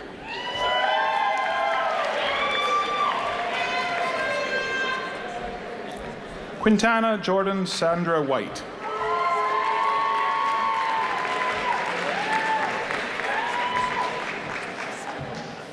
Now the recipients of the Bachelor of Physical and Health Education, Carl Daniel Alfaro.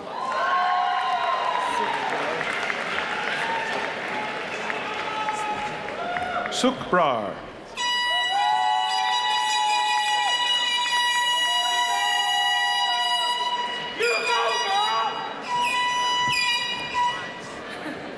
Marco Decimero.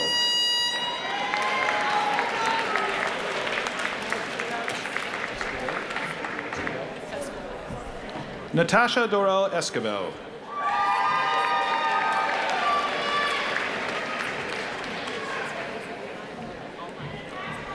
Craig Douglas Krochak.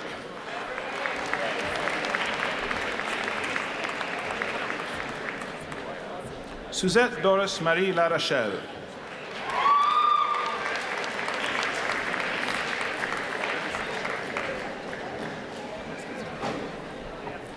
Tyler Thomas James Linklater.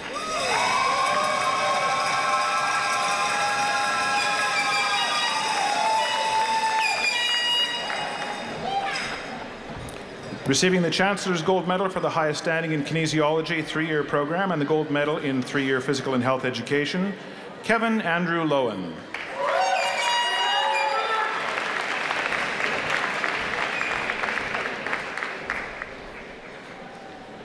Courtney Darlene Marcinishin.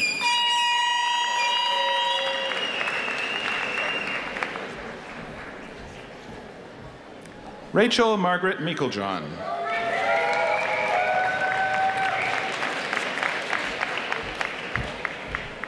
Miguel Oliver Palma.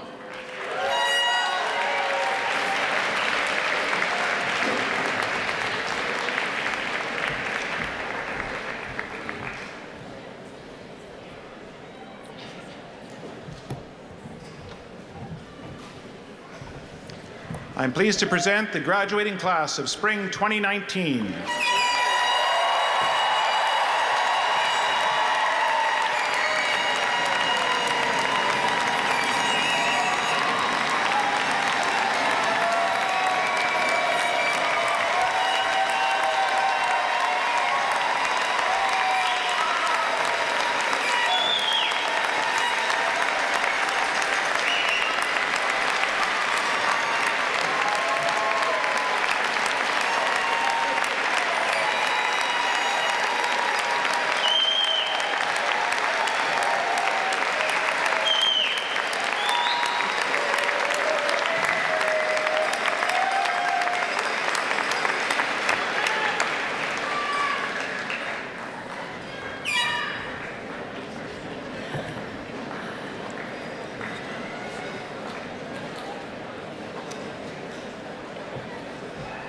I have to say I'm feeling a little bit of love and pride in these graduates. What do you say?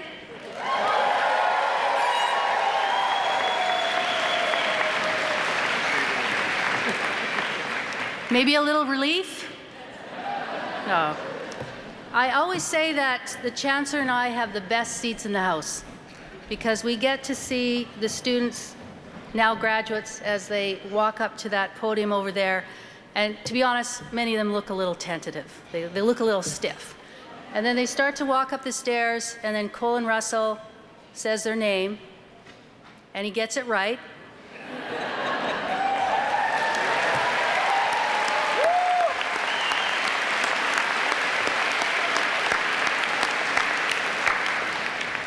And then you see their eyes start to smile. And then when you make a little hootin' and hollerin', and say, that's my sister, that's my brother, that's my mother, whatever, then you get the full smile. So, you know, it's a little short journey across the podium, but we know it represents a lot of hard work, and it's a real privilege and an honor to be able to experience that with each and every one of you. So I would now like to invite Charles Beckley, President of the University of Winnipeg Alumni Association, to welcome the graduates to the Alumni Association. Charles. Good morning, graduates. Let me hear you make some noise. Good morning, graduates. Make some noise. Louder. Woo! Whoa. I'm honored to be here to celebrate your success with you. Again, thank you very much. Good morning. Good morning, distinguished faculty, staff, friends of the university, proud parents, of course, and again to the graduating class of 2019. As the current president of the U-Winnipeg Alumni Association, I happily welcome you to this distinguished group of more than 50,000 members. Your hard work, dedication, perseverance, has finally paid off. And I ask you that you should please wear your alumni pin with honor and pride, okay? Now, fun fact, the university is the only place where you'll find multiple professions in one building. After today, teachers will work among teachers, scientists will work among scientists, lawyers will work among lawyers, and the list goes on. It is also in the university that one comes to the realization that alone one is nothing, but together strength and might are achieved. Now, it is with this sentiment that I want you to acknowledge the connections you have forged during your time in this institution. Cherish them and hold on to them dearly. Those connections are seeds today, but an oak tomorrow.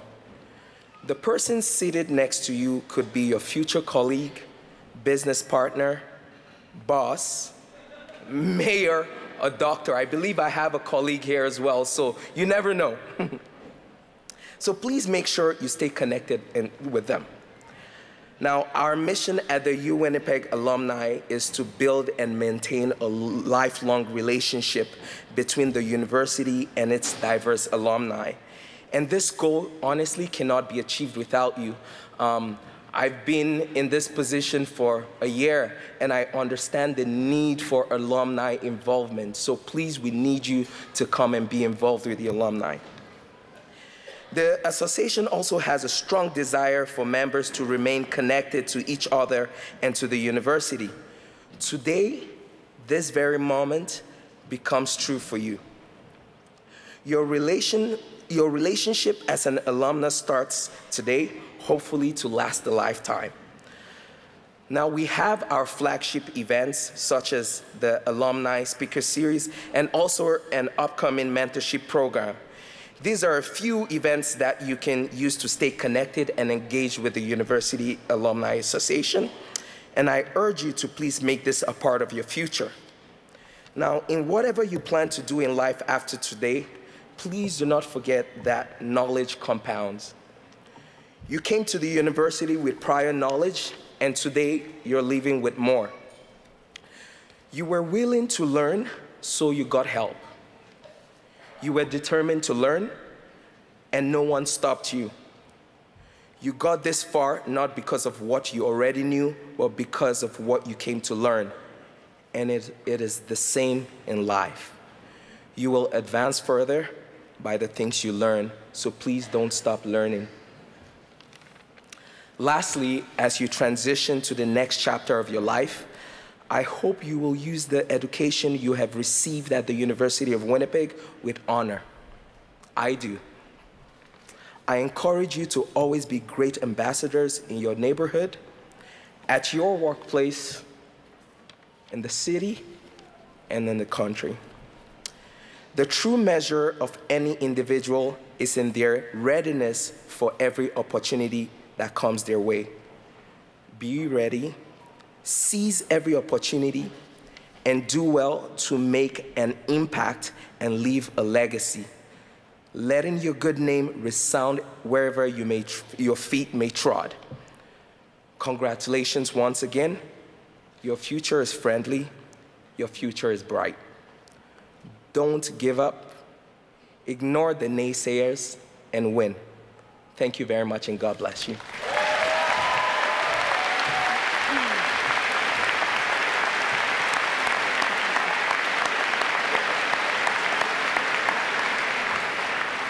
Thank you, Charles, for your enthusiasm and your leadership.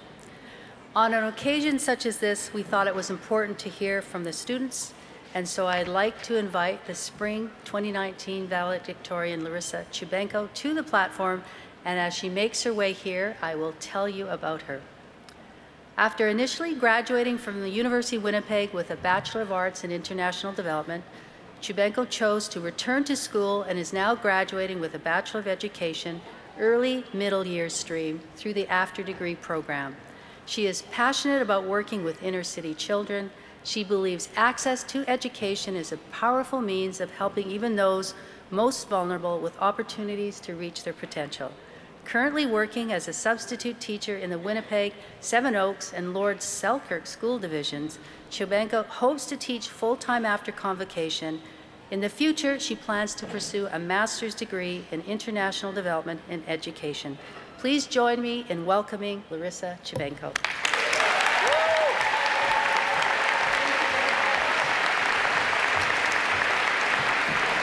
Wow. Good morning. I would like to begin by echoing Dr. Trimby's land acknowledgement. Dear Chancellor Silver, President Dr. Trimby, honored guests, faculty, family, friends, and of course, the graduating class of 2019. Congratulations to all of you.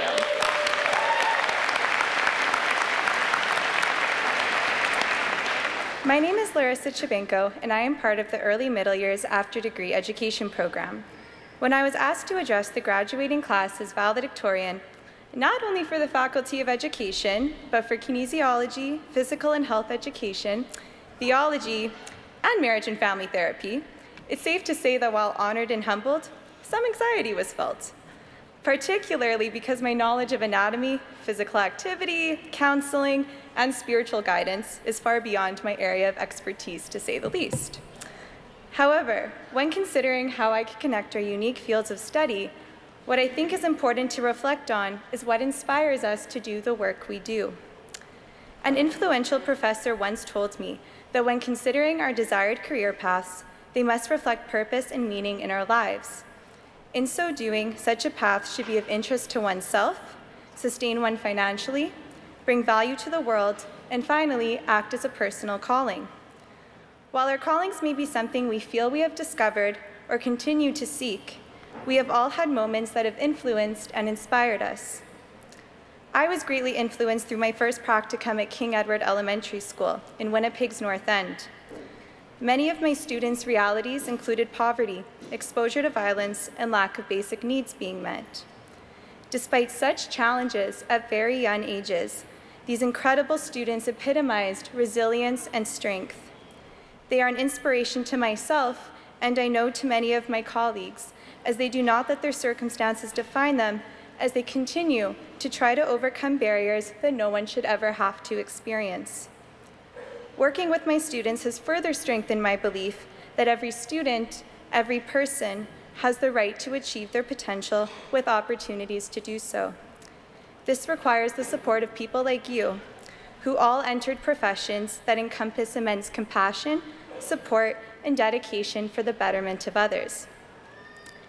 One of the first lessons we learn in education is that we all learn from one another. Therefore, while I could continue to share some of my thoughts, I felt it would be best to seek the counsel of some wise people, those being my grade 4 and 5 students from Constable Edward Finney School in Seven Oaks, whose teacher is Robert Kennedy. They eagerly shared their advice for us new graduates. While their words of wisdom are targeted for new teachers, there are all points we can all consider and learn from. Some of their advice is as follows. Never give homework, but chocolate needs to be given every day. Fair enough. Don't be serious and make sure you're funny. Tell some jokes as long as they are not dad jokes, because dad jokes are corny. I apologize to the dads out there. Your jokes are great. I have a feeling that also may have been directed towards me, so that's fine. Take a break if you need. When teachers let friends sit together, it is amazing, especially best friends. Be careful on prank days. Help students who are hurt and help them to be kind and not a bully. Have field trips every 2 weeks. Let students have extra phys ed time. You should try hard. Be happy and don't get frustrated.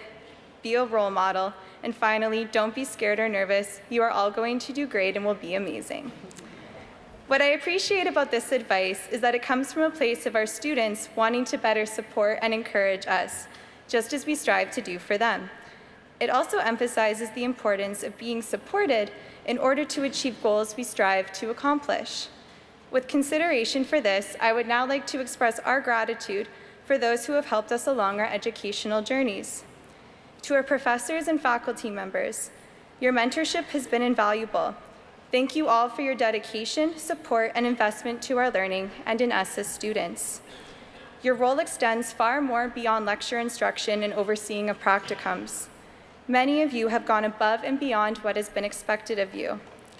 As students, we look to you not only for academic knowledge, but learn from your shared experiences and advice you have to offer. Notably, I would like to acknowledge Karen Ridd, instructor at Menno Simons College, and Dr. Jeannie Kerr from the Faculty of Education. Both of you have had a profound impact on me as educators, and I cannot thank you enough for your mentorship, guidance, and support. All right, sorry, my mom is probably crying now, so I apologize to the people in the row beneath her, but to her families, friends, and loved ones. I can only imagine how difficult it would be to enter a program with the support of loved ones. For those of you who are gathered here today, and for those who could not be, thank you does not begin to express our gratitude for the pivotal role you have all played in helping us get to the point where we are today. We are who we are largely because of your influence, guidance, and support in our learning. While we may not always express it, please know just how appreciative we are to all of you and your sacrifices and support. I also speak with personal gratitude to my parents for always encouraging me to pursue my passions and supporting me in my endeavors. To my cohort, The community we have built over the past 2 years is one that is embedded in professionalism, respect, and encouragement for one another. Based on our class scheduling, we would often joke that we saw each other than our own families. And like a family, we were there for one another through our challenges and successes. This is a bond that is unbreakable, and I'm certain will be maintained through the years to come. I am thankful for the opportunity to have learned not only alongside you, but to have learned from all of you. For my fellow early middle years after degree classmates, having undergone our education degree in this unique way was an incredible experience because of all of you, and I will always value our friendship. As I conclude, I would like to present a task as we embark on this new chapter. But of course, since this is a task, I have to follow the TIC approach, or TIC. And for those of you who are not in education and do not have this ingrained in your memory, as all of you teachers should, that stands for task, intent, criteria. Task: do what you love and love what you do. Take risks, be bold, and make a difference. Intent: so that you feel a sense of purpose and fulfillment, and that you use your talents and skills to give back to others in your community. Criteria: as Michelle Obama says, success isn't about how much money you make, it's about the difference you make in people's lives. Congratulations, graduates, on all of your hard work and accomplishments. Embrace this special moment and take time to celebrate all you have worked so hard to achieve. I wish you all the best as you partake on this next chapter in life, and hope that whatever path you may choose is one that fulfills you. Congratulations, graduating class of 2019. Thank you for this incredible opportunity and honor. All the best to each and every one of you.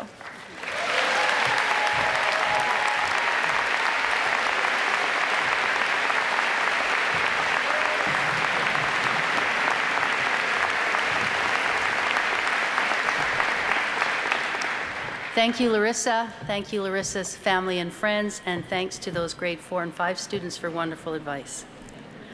So graduates, I want you to know that we are very proud to share in your success. It's been a great day, and before you launch into your next chapter of your life, I'd like to share some powerful words with you by Canadian author Richard Wagamese. He said, "All that we are is story. From the moment we are born to the time we continue on our spirit journey, we are involved in the creation of the story of our time here. It is what we arrive with. It is all we leave behind. We are not the things we accumulate. We are not the things we deem important. We are story, all of us. What comes to matter then is the creation of the best possible story we can while we're here. You, me, us, together. When we can do that, and we take the time to share those stories with each other, we get bigger inside.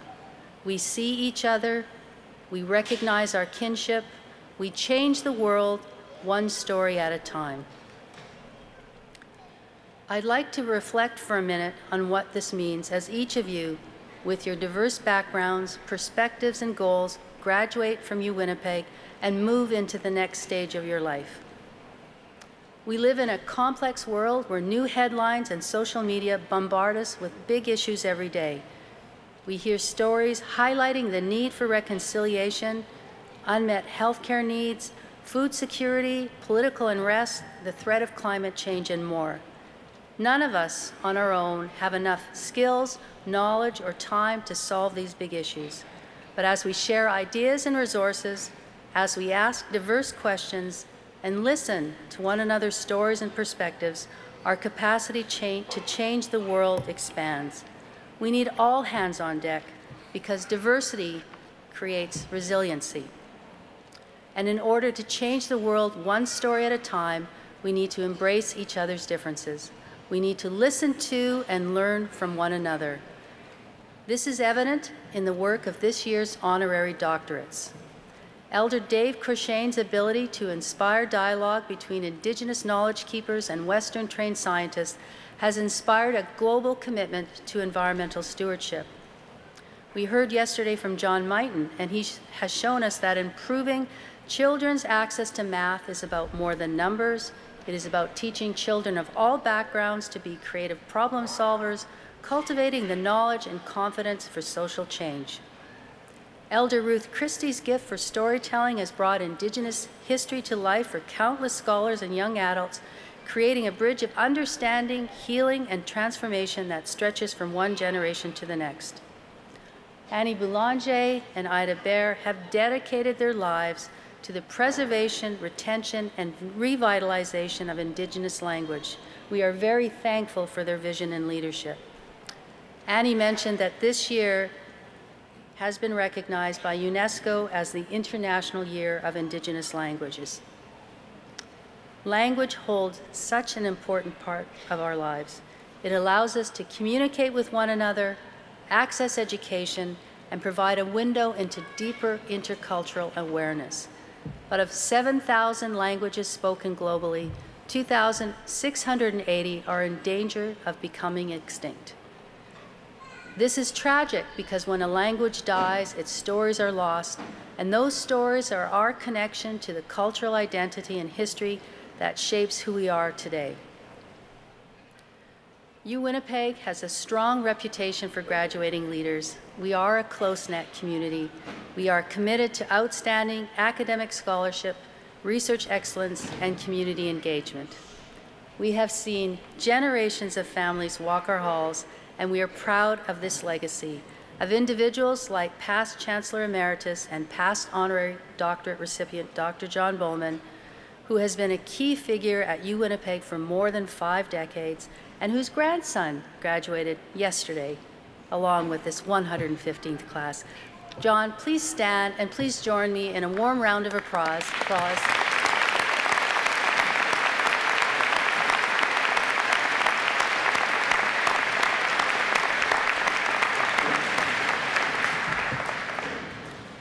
Dr. Bowman has been to more convocations than any person alive. He is over 90 and he spent 14 hours with us yesterday without a break. I could only hope to have that stamina.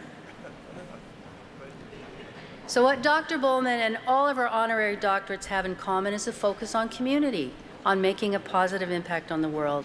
This is a legacy passed down to each of you that when you are invested in community, when you bring people together with diverse gifts and perspectives, great things happen. During your time here, you've learned to think critically about the ethical problems facing our society. You've learned to innovate, collaborate, and make good decisions. We're very proud of the valuable contributions you Winnipeg grads bring to society, tackling issues ranging from diabetes in the inner city to the water quality of our lakes, mapping the effects of climate change, and advancing reconciliation. Each of you has a unique story that brought you here. It's a story that includes triumphs, transformation, uncertainty, and resiliency. And it is a story that highlights the importance of community. Your teachers, classmates, parents, family members, friends have all played an important role in your education, supporting you, encouraging you, and inspiring you to push through the long hours of study. And your Winnipeg community will continue to be there cheering for you as you go on to achieve great things and make an impact on the community in your own unique way. As we close, I want to go back to the words of Richard Wagamese and encourage each of you that your best possible story is that one we tell together. When we can do that and we take the time to share those stories with each other, we get bigger inside, we see each other, we recognize our kinship, we change the world one story at a time. On behalf of the University of Winnipeg, I want to extend my congratulations. Please join me in another warm round of applause for all of our graduates.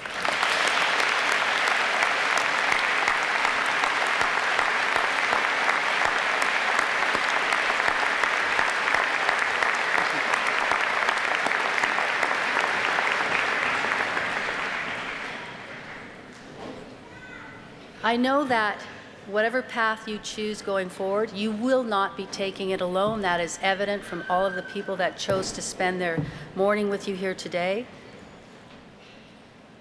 As a show of thanks for all of those who have supported you so far, I'd like to invite you to the graduates, the new graduates of the University of Winnipeg, to turn in whatever direction you like to find those people who came here to support you and cheer you on. And please join us in a warm round of applause for them.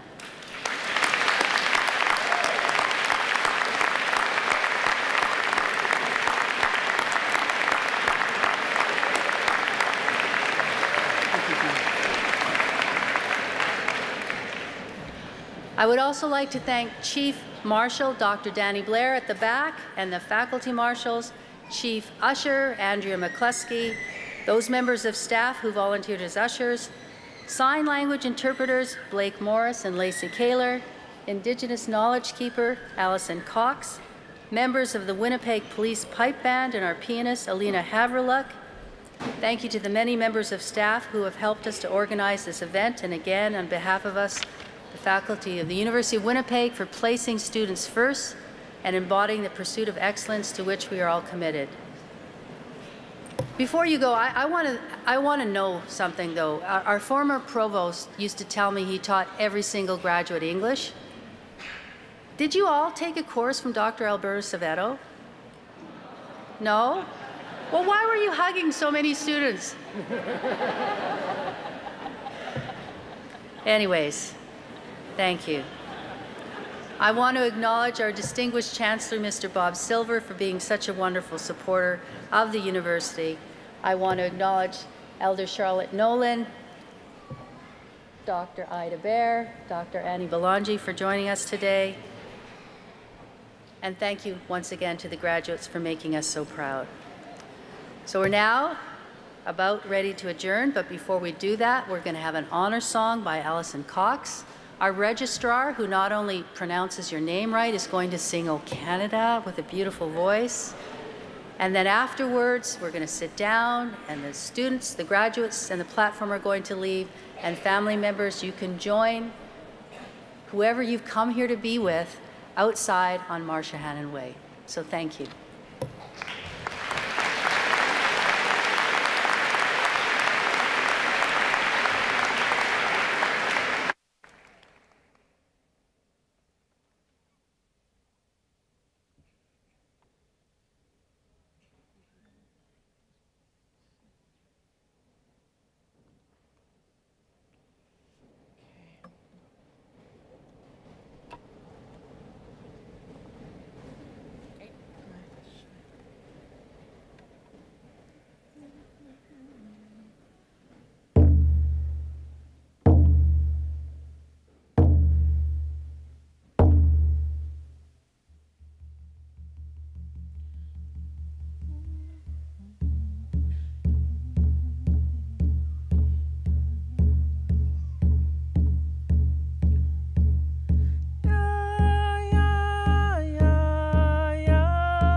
That's it.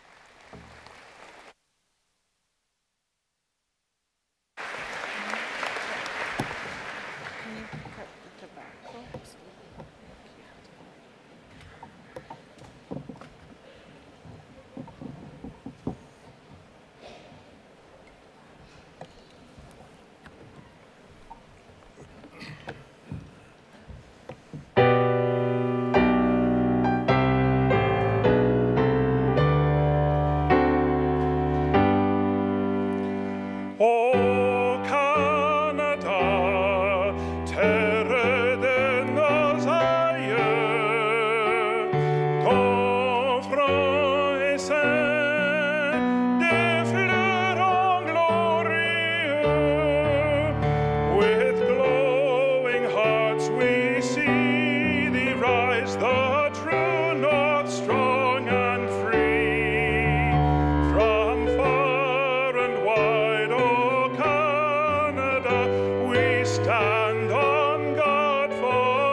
I'll leave that to the grandchildren.